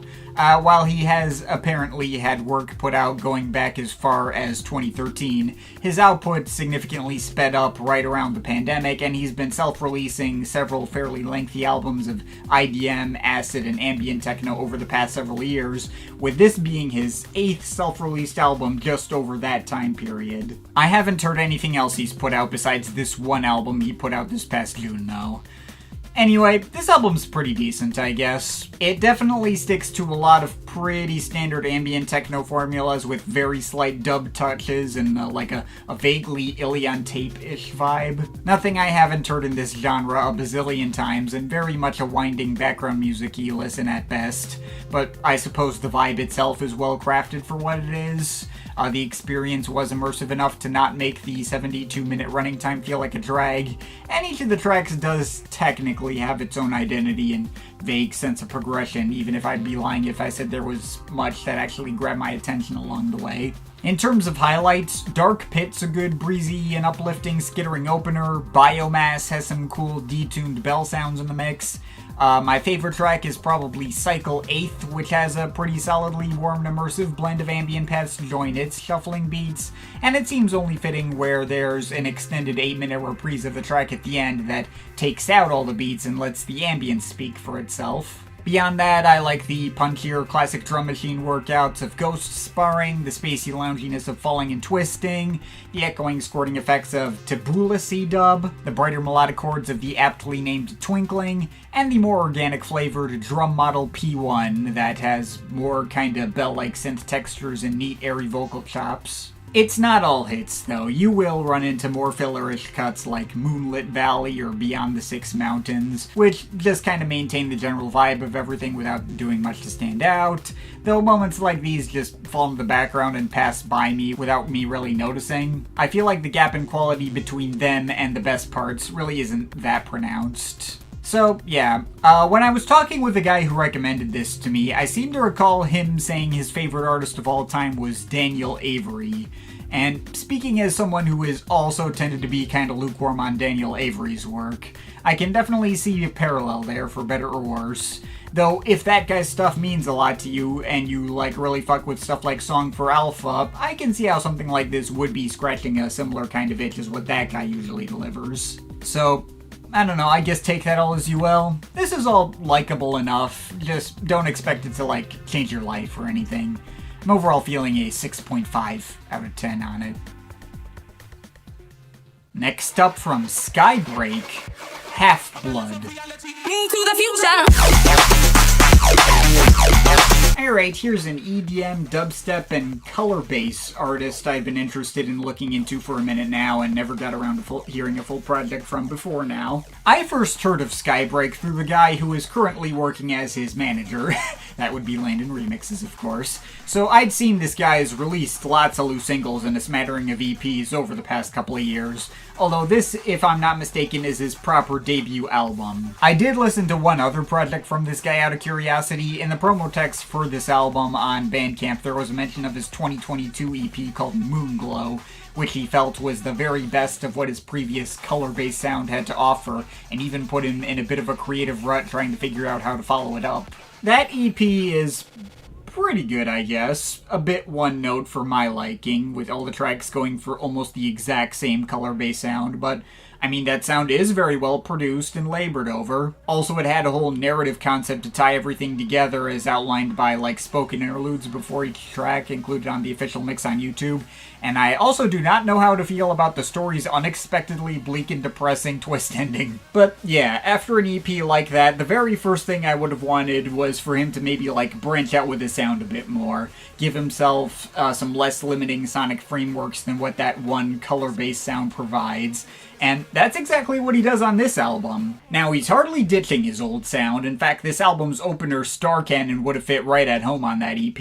It's a good, flashy, and colorful attention grabber for the project to start, but much of the rest of the project shows him, like, combining that sound with more influence from the dance music that inspired him, and the roots of his surrounding genre. Taking cues from UK garage, house, bits of 2000s UK bass influence stuff, and even some grime as well. And the resulting experience hits a very similar note for me as something like Skrillex's Quest for Fire. Although I think I actually like this more than that. Obviously doesn't have anywhere near the star power in its feature list, but I do think this is, like, tighter and more consistent to listen, I suppose.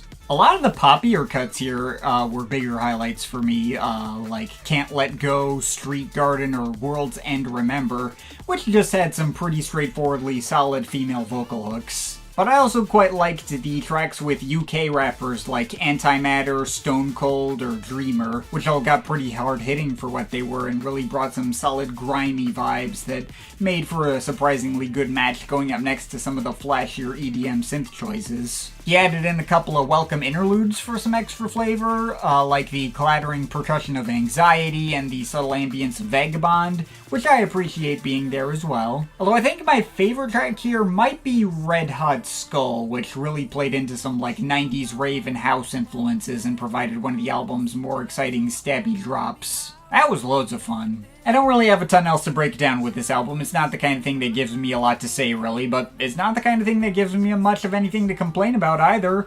It's just a solid collection of well-crafted, hard-hitting EDM with a bunch of varied influences from UK dance music, and I had a fun time with it. So if that sounds like your thing, then give it a shot. I'm feeling a 7.5 out of 10 on this. Next up from Kista, Diggin' in Outer Space. Alright, most of the rest of this roundup is going to be like random Bandcamp daily finds, so here's one out from the world of instrumental hip-hop. I'd never heard of British producer and beatmaker Kista before this randomly showed up in Bandcamp Daily one day, but I always enjoy me some instrumental hip-hop every now and then, so I picked it up on impulse. And while this album isn't exactly anything you wouldn't have heard before in this genre plenty of times, I suppose it is notable for kind of being like a meta-exploration of the genre itself. An instrumental hip-hop record about instrumental hip-hop. Like, so many tracks have spoken samples baked into them from various interviews, news broadcasts, sketches, and whatever else, directly discussing the process of beat making and using samplers and going out crate digging, as well as the culture of hip-hop around it, with people talking about graffiti and street art as well. Listening to this album almost feels like watching a fragmented and very abstract documentary about early hip-hop culture, and that is pretty neat. As for the beats themselves, again, they are nothing earth-shattering by the standards of this genre and very much play to well-established formulas, but they're all quite nice and well-assembled to hit on the specific dusty vibe fitting for the subject matter. Some of my favorite cuts include the chill but foot-tapping opener Correct Technique, which feels like instrumental hip-hop as an entire genre in a nutshell, the thicker bass lines and tense atmosphere of computer rock Future Shock, the floaty electric pianos and vibraphones of Keep It On, the thicker beats and glockenspiels on Moon Rocks, or the jazzy and multi-phase title track, which is probably where the documentary-style vibe of the album comes in the most. But I especially like the cuts with some of the lusher and more melancholic soul and jazz samples like Solstice, Crescent Moon, and Endless Summer. The samples going into those cuts were super tasty and really bring out those warm and fuzzy vibes in me. So yeah, while this album probably isn't gonna change anyone's life and I didn't exactly find the experience so mind-blowing where I see myself keeping it around longer term, if you just want those chill classic hip-hop vibes with a bit of a historical self-referential edge, this will serve you quite well for what it's going for. I definitely had a fun time with it. I'm overall feeling a 7.3 out of 10 on it. Next up from Linen, Ishona, or Ixona, I don't know. Alright, next it's time to follow up on this relatively small-time IDM artist and fellow Chicagoan. Back in 2022, I did a segment on this guy's debut album called Lexicon, which was great by the way, super high-polished production with absolute tons of strange abstract detail, as well as some especially bombastic and exciting arrangements. Didn't quite make the cut for my year-end list that year, but it was really close in the running, and I can still very highly recommend it if you've never heard it. The second I saw he had a sophomore album, I was obviously excited to go out and pick it up to see what we got. And in one breath, this delivers a lot of similar sounds as found on his debut. Blends of abstract, high-gloss IDM textures, which are super spacey and shiny and colorful and well-detailed. In fact, I also feel like this album was half designed to slightly recontextualize his style for a live setting. Shout out to him and the guy who co-runs the label he's on, Super Records, for inviting me over to actually see him play live in person. Just like the other night as of recording this. I had a really fun time with that, and seeing this material in that context actually got me to appreciate the album even more than I would have otherwise. But this is not just a straight rehash of Lexicon either. He also decided to go with a more toned-down approach to the same sound, with more tracks that stray closer to down-tempo or ambient territory, like ambient breakbeat and garage-type material. The final result often sounds like a more abstract ski mask or something. Now, this album also didn't hit with quite as much immediate punch and impact as his debut.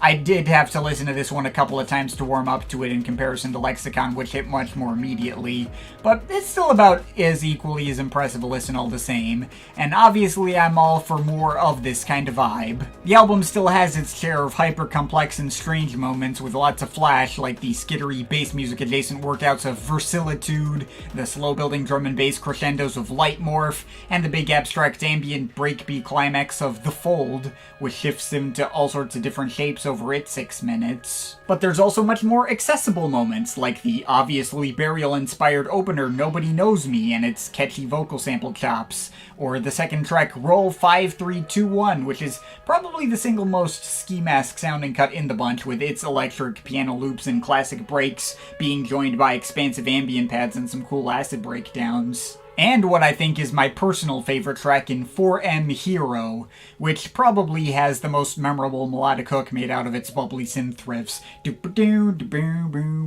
Also big shout out to the closer Pad to See You, which brings in some trombone care of guest musician Brendan Whalen that adds in some really nice jazzy flavors. The album's most ambient and low-key moments, like Iliamna, Night Shift, or the interlude Rest On, go for even more stripped back and subtle mixes of abstract ambience and minimal glitch effects, and while they're not as attention-grabbing as some of the bigger bangers, I do think the album benefits from tracks like these being there to prevent the experience from getting too samey. So yeah, this album may not have exactly been as much of an immediate hitter as his last one, but I do very much appreciate his attempts to change and evolve his sound. It's always more fun when artists keep trying new things instead of making the same album over and over, and the resulting experience still had more than enough cool moments and impressive production throughout to still make it worth checking out independently from his last record. Very good stuff. I'm overall feeling a 7.7 out of 10 on it. Next up from Substack, A Line Dissolving.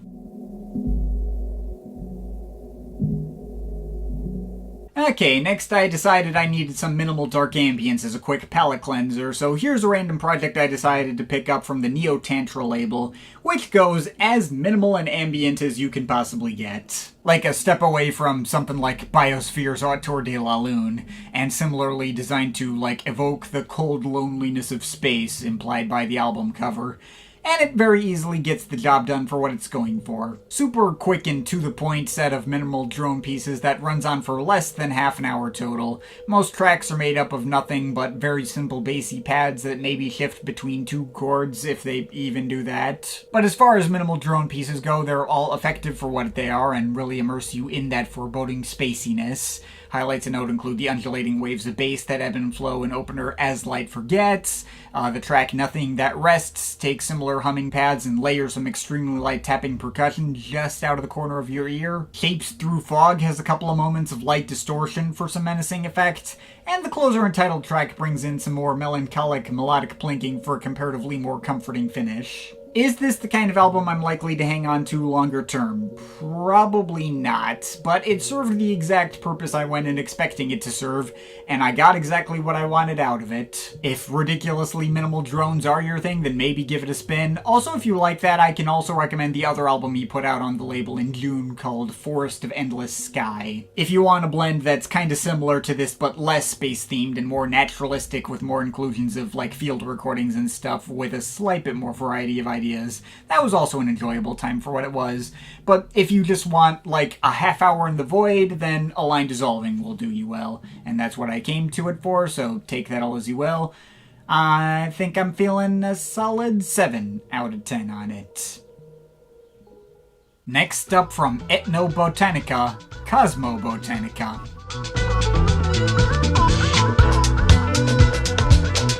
Okay, next random Bandcamp find comes from this Polish duo who's put together some pretty dang unique and grooving sample-based ambient dub and breakbeat work here, loosely inspired by the early days of The Orb. I could use something that actually reminds me of why I consider myself a fan of The Orb and their style. Haven't really been getting much of that lately. This duo's released 2 albums before this one, although I've only heard this one, and just going off what they've delivered here, I've really enjoyed what I heard. All the ingredients going into this album may have been ones I've heard before, but they're assembled in such a particular way that doesn't quite sound like any other artists I know, including The Orb themselves. And it's pretty well varied, too. By the way, all the track titles are in Polish, and I have no chance of being able to pronounce their real titles aside from Planeta Radio, so I'll just refer to them by number and what Google Translate threw at me. Some tracks build themselves around loose and somewhat lo-fi dance grooves, like the spacey tripped-out disco of the above-mentioned Planeta Radio, the atmospheric minimal house of track 5, which translates to cosmic jazz, and especially the dusty jazz samples of the second track in Functional Opener, which translates to 3 Days in Orbit. Also really like the mysterious guitar loops and stomping disco beats on track 6 from The Other Side. That track and a number of others throughout the album also feature samples from what sound like Polish radio broadcasts or something like that, which actually help further the early Orb parallels in the best way. I'm reminded of the similar samples that show up on their track, Spanish Castles in Space, though they still obviously presented in a specific way you wouldn't mistake for The Orb.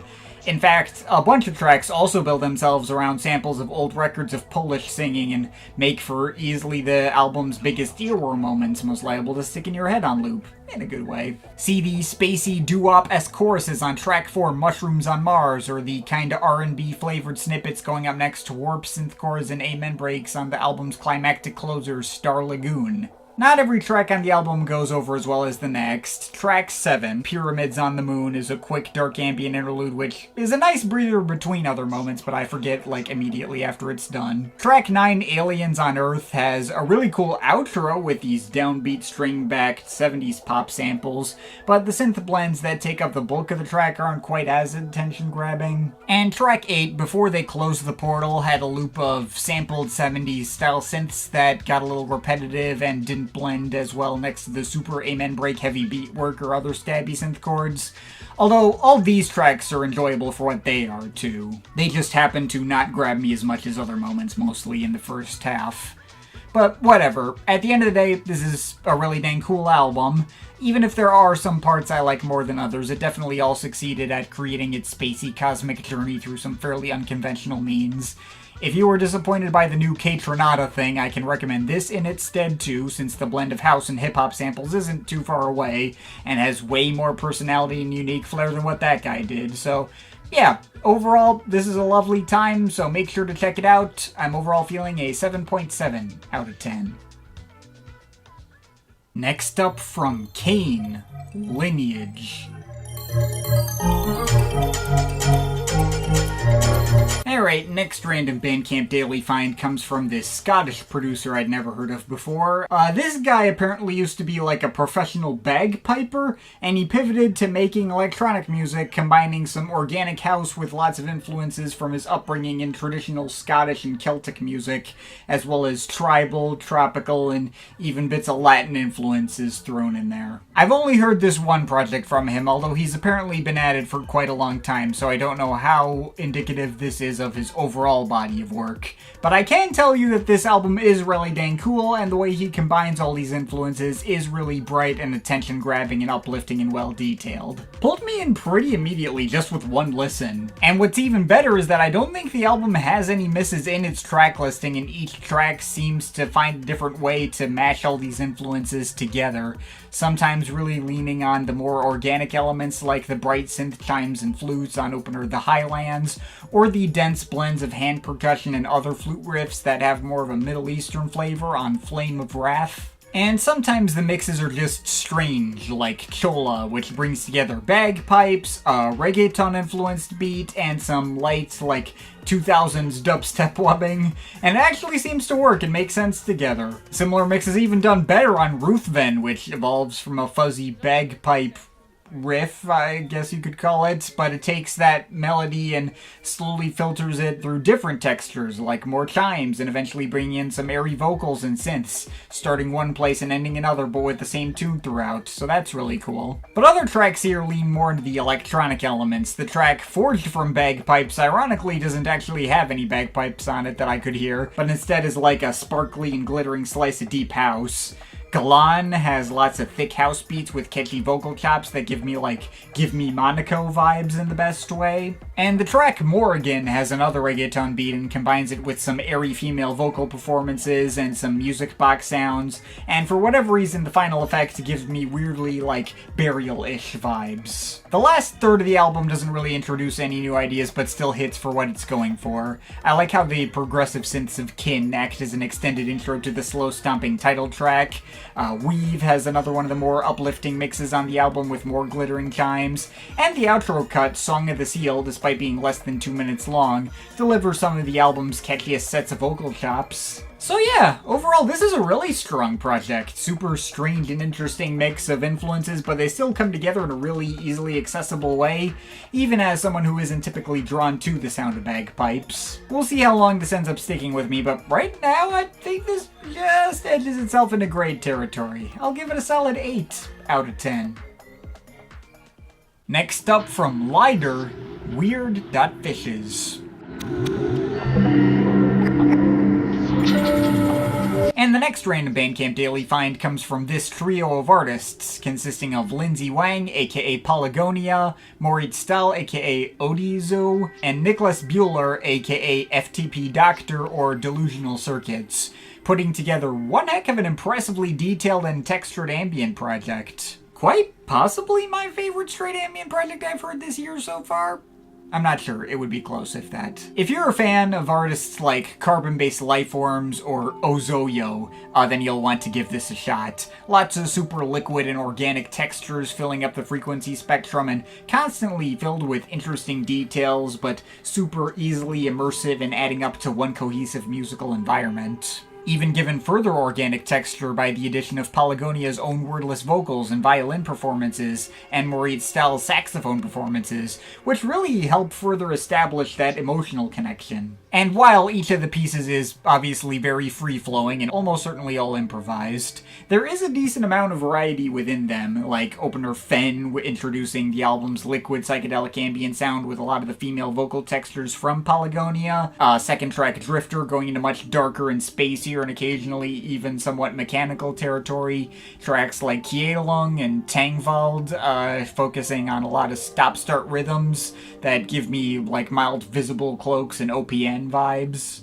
Brack bringing in more clanging chimes and saxophones, the 10-minute epic Pelagial exploring nearly every sonic facet the album has thus far in more minimalistic settings, and the album ends quite dramatically with tracks like Blaugrund and CL bringing in some violin to really hit on those desperate feeling emotional levels. And finally, the closer, Watt, bringing in some more intense and dramatic synth arrangements that feel inspired by the 70s synth pioneers of old like Jean-Michel Jarre and Vangelis. Now, if there's anything I might take issue with this album, it is just a tad bit drawn out. The track, Woj, doesn't really introduce any new ideas that weren't already explored elsewhere on the album, and its inclusion alone resulted in an unnecessary dip in the album's overall pacing. But even with that in mind, this is one of the best iterations of this particular formula of super organic liquid ambience I've heard in a very long time. I can definitely recommend giving it a shot, and I think I can just barely let this get away with a light 8 out of 10 as well. Next up from Awa, Panta Rei.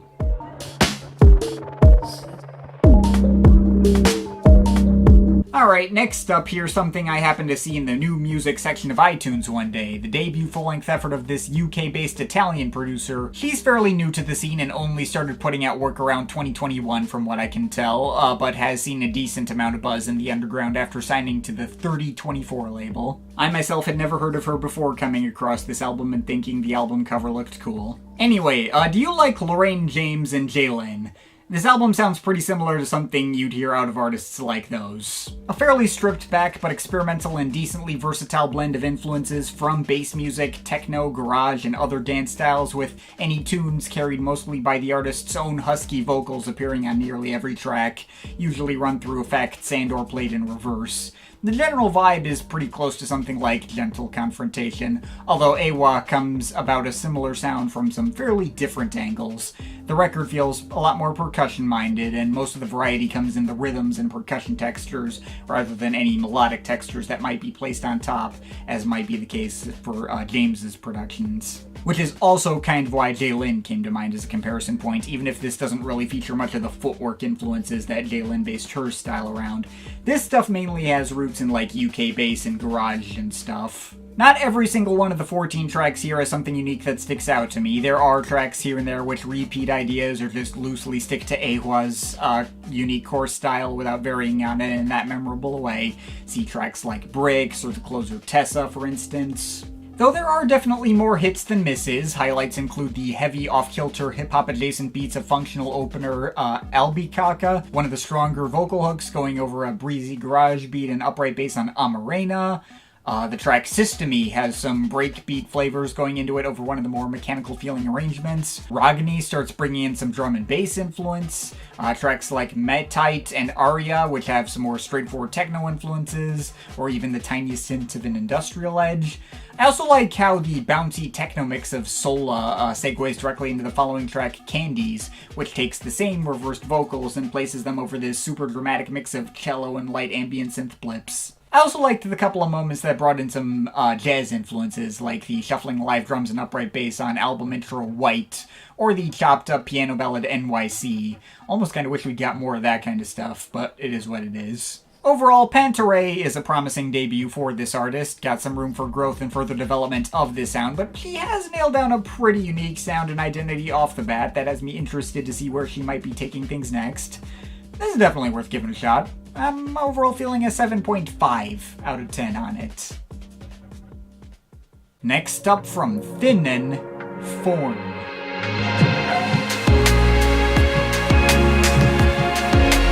Alright, this is a name like a random commenter recommended to me, and I decided to check out on a whim. The commenter actually recommended some older releases from this fairly small-time British producer, like the Struck EP from 2016 or the Touch Sense album from 2020, which sound pretty good from what I previewed through, like a mix of bright and colorful, mildly shoegaze-inspired pads with some chill breakbeat type stuff that sits at some kind of crossroads between like the more vibe-centric and less pop side of artists like M83 and Odessa, mixed with the sound of maybe certain rival consoles projects, I don't know. Although, when I looked the guy up, I also saw he had a brand new album which he just put out this past March, so I decided to throw that into the lineup.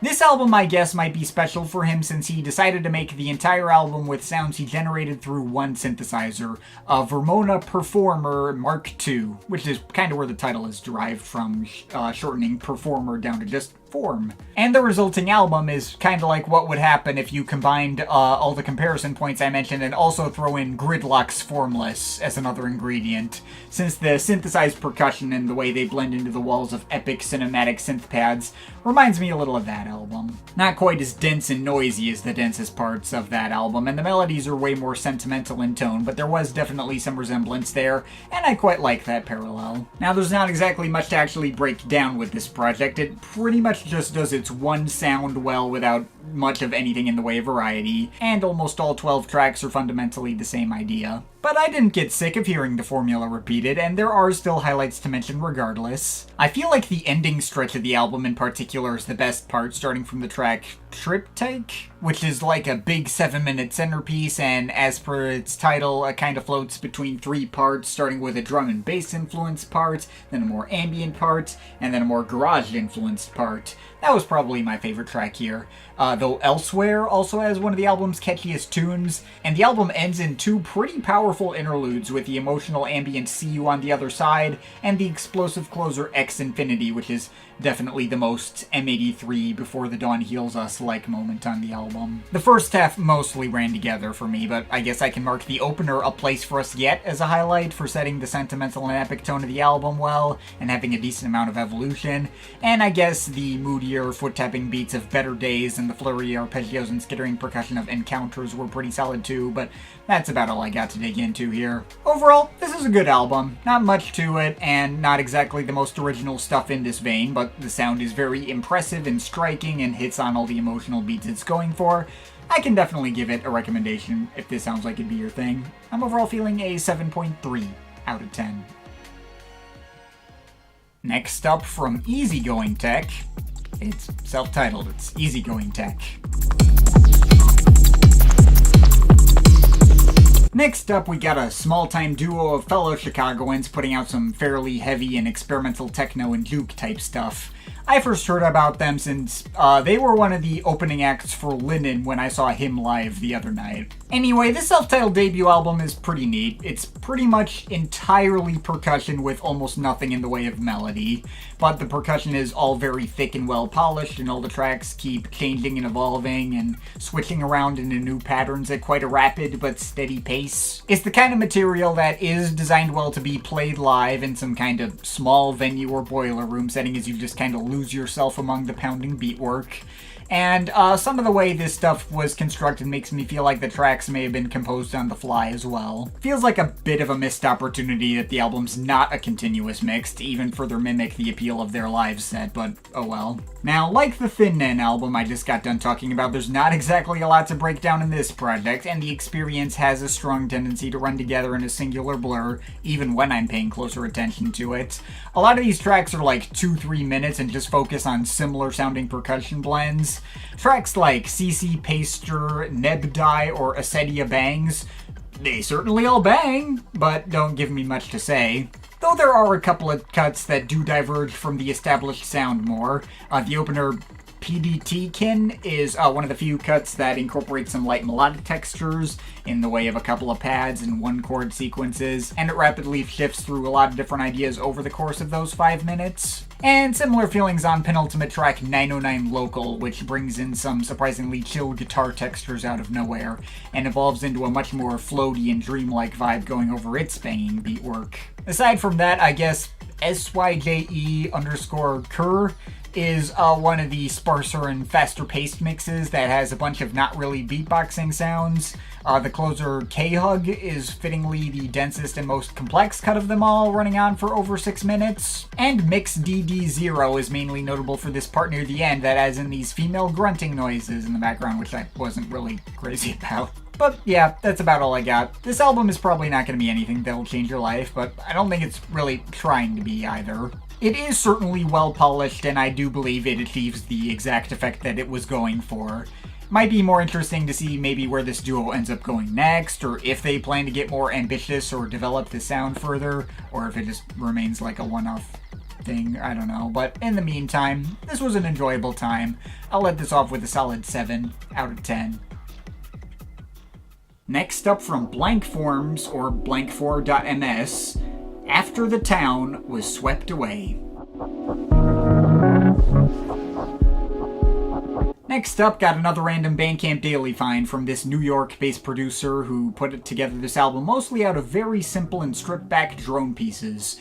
Super lo-fi and abstract minimal house arrangements and degraded tape loops, resulting in a surprisingly emotionally impactful experience vaguely informed by the artist both losing his mother to cancer as well as seeing the birth of his first child in the span of about a year. This hit me on a very similar note to projects like Jonathan Kirby's Safe to Disconnect 2 from 2 years ago, or James Devane's Searching from last year. Although this has more of a cohesively structured loose narrative arc than the latter, and is murkier and a bit more serious in tone on average than the former. Got some mild, Huerco-S vibes off the whole thing too, in a way that makes me feel like maybe I ought to give Huerco-S's stuff another chance at some point. The whole thing has that Boards of Canada type effect of finding a bunch of old memories through forgotten VHS tapes and other obsolete tech in your grandparents' attic.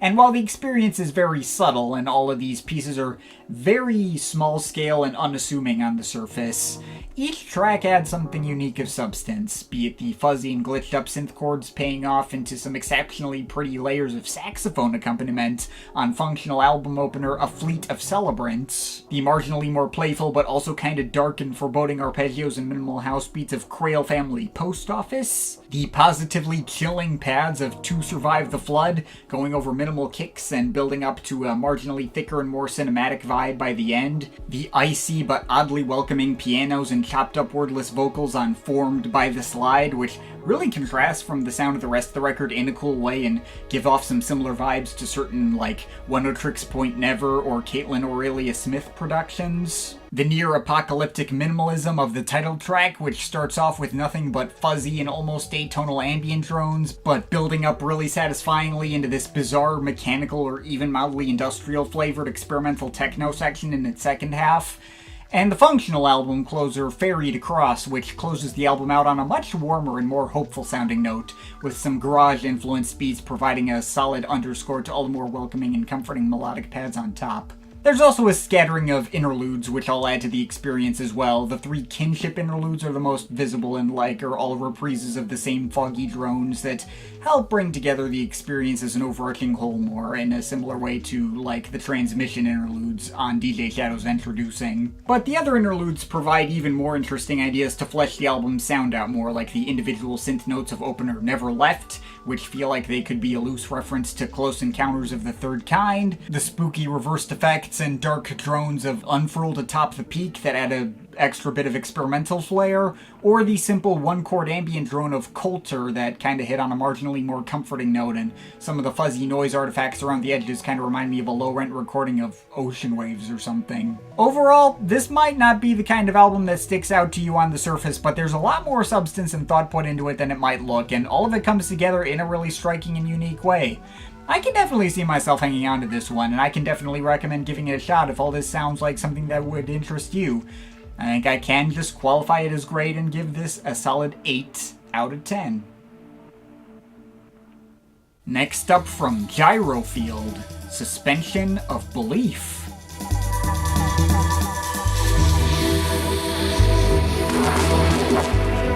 I'm not sure how I hadn't come across this artist before this year, real name Kiana Lee. Originally from Hong Kong, but currently based in the Netherlands. They've been putting out EPs and mini-albums for years now, going as far back as 2017, and on all sorts of different labels, including Metalheads, Vision Recordings, Mousetrap, XL Recordings, and she's even been brought in as a remixer for artists on the Upscale label as well, including Hudson Lee and Canopy. By the way, she's apparently only 22 years old, so that is an impressive as hell resume. Somehow though, this EP, which she just put out on Object's Capsula label, marks the first time I've heard any of her work. Turns out it was a pretty dang good place to start though, since this was a pretty neat and unique mix of bass music, garage, and even jazz influences. Opener Vegetation Grows Thick combines these really neat blends of breezy, ride cymbal heavy jazz drumming with lots of big spacey ambient pads and some airy vocal manipulations in the background. Really pulls me in right off the bat. Second track, Bolete, is centered around these rapid snare hits which have a bit of a military march sort of feel, but with lots of stomping and squirting effects to go alongside it. Third track, Rorschach, is built around these somewhat stop-start but also really propulsive and clean-sounding breakbeat blends, with some unnerving industrial atmosphere, aggressive upright bass plucks, lots of sparkly chime sound effects in the background, and of course, some spoken word passages from guest vocalist Flow State. And finally, the fourth track, Brinjal, builds itself around the most organic and well-detailed beatwork of them all, with lots of mildly Indian-flavored hand percussion and jazzy cymbals going up next to dub techno synth riffs, Amon Tobin-esque sampled trumpet licks, and some whispering vocals in the background. While I don't know if there's enough to this EP to see myself keeping it around longer term, I can't deny that the mixes provided here are really dense and impressive and well polished. The sound design is pretty next level, and once again, it wasn't quite like any other project I've heard this year. I think Gyrofield at least has my attention at this point. Might have to look into some of their other older work at some point, and I'll be interested to see what they do next. I'm overall feeling a 7.5 out of 10 on it. Next up from Solarstone, Innermost. Next up, got a new one from trance legend Solarstone, 5 years after his last album Island, which I covered in a full video back then with the full and brief segment. While my expectations for this weren't exactly over the moon, as Solarstone's back catalog is far from bulletproof, he is one of the very few commercial trance artists who has never truly embarrassed himself. For the most part, he has just stuck to the pure trance formula he knew and has continued to deliver quality over the years in that vein, so I figured this was going to be pretty solid at worst, and I decided to put this on hoping for more of the usual from him. And yep, that's more or less what I got. Just a lot of well-made trance with a couple of other down-tempo and poppy turns for variety. The album starts and ends really well. Opener Shive Light is a breakbeat-flavored banger with a bunch of big synth riffs and epic choir sounds. Your Sacrifice is probably the most effective of the poppier tracks with vocal guests, and features some nice emotional pianos and a strong downbeat tune. Sonata is possibly the album's hardest hitting traditional trance banger, and Boy is the most expansive and breezy cut with a decent amount of evolution going into its near 9-minute running time. And both of the tracks Solarstone sings on himself were pretty big growers over time. Over the Mountains is more in his usual expansive 2000s style trance bag, and the hook he provides is pretty catchy. Exactly the kind of thing I come to Solarstone for. And the closer Complicated shows him switching over to this, orchestral-backed down-tempo ballad and makes for a pretty solid emotional finish to the whole experience. The middle stretch of this album is a bit more hit and miss. I generally like the heavier trance banger of Dream Sequence, even if other tracks here deliver similar ideas in a more memorable way, and the title track which takes a turn for an ambient piano ballad, which is quite nice. Although both of the remaining tracks with vocal guests were just okay. Underground was a serviceable trip-hop adjacent ballad which I could take or leave, and Star was easily the most generic pop cut in the bunch, complete with 4 chords of pop progression. I could probably just skip that one. But yeah, overall, Innermost is another solid effort from Solarstone. It's obviously been a minute since I listened to any of his old albums aside from Anthology 1, so it's hard to say how this would stack up next to much of the rest of his catalog, but I'm inclined to say this is one of his better studio albums he's put out to date. It's definitely worth giving a shot if you're a trance fan. I'll give it a strong 7.5 out of 10. Next up from Jet Ski, The Radiant Radish. Alright, one more random Bandcamp Daily find, and boy howdy if this isn't one of the absolute most out there records I've come across in 2025 so far. Maybe even of the entire 2020s decade so far, possibly up there with frickin' Matmos Consuming Flame or World's End Girlfriend Resistance and The Blessing. Okay, both of those still have this beat, mostly thanks to their, absolutely brain-breaking scale. This album only adds up to a quick and digestible 45 minutes compared to the multiple hour experiences those records provide, but I think it really says something that projects like those even came to mind as possible comparison points. So this is a plunderphonic sound collage project that brings together samples from literally any possible source you can imagine. Instrumental or vocal performances from any genre, from jazz to rock to hip-hop to world music to whatever else. Old news broadcasts, movie soundtracks and dialogue, electronic noises, stock sound effects of anything from cars to people eating to like the freaking Taco Bell sound effect to whatever the hell other random shit you can think of. Just chopping absolute tons of sounds and samples into a million tiny fragments and smashing them all together with absolutely zero regard for structuring or getting anything to make sense together. Very much a listening experience that lives up to the promise of its album cover. If you're looking for anything with a coherent tune or even a coherent pulse, you're not going to get much of that, unless you're okay with the tune and pulse completely changing every half second, wildly flailing around ad nauseum and trying to make things as confusing as humanly possible. I do gotta say, on the merit of pure adventurousness and inventiveness alone, I absolutely have to respect what Jetski did here.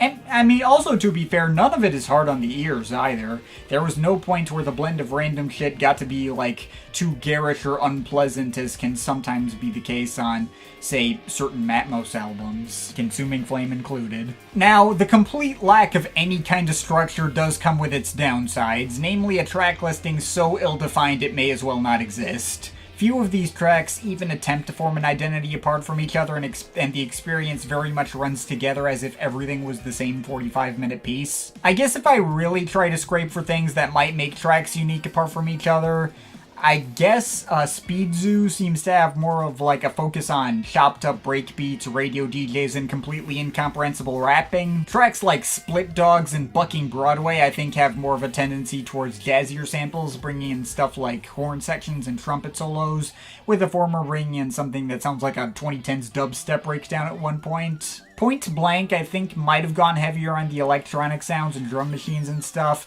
and the closer Gumshoe is mostly made up of what sounds like the soundtracks to old film noir movies, and an absolute cavalcade of Hanna-Barbera cartoon sound effects. But that's about the full extent of how much I can tell tracks apart from each other. At some point my mind is just going to completely turn off and lose the ability to keep track of anything that's going on. So yeah, at the end of the day, this is probably more the kind of experience that I have a lot of respect for than the kind of thing I see myself, like, keeping around to revisit much in the future, but hey, absolutely no one can say that this wasn't interesting, or that it's quite like anything else that's been released so far this year. Almost certainly not going to be for everyone, but it is very much the kind of thing designed to break people's brains, and that's going to be very much appealing to certain audiences, so if you consider yourself a part of that audience, by all means, make sure to give this a shot. And there is a little bit of me who does still like his brain getting broken every now and then, so yeah, personal enjoyment-wise, I think I got enough out of it to just let it off with a light 7.5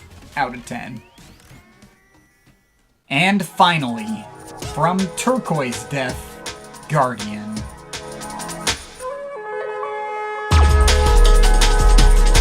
Alright. And to finally close up this overlong roundup, let's go for round 3 of me covering Turquoise Death.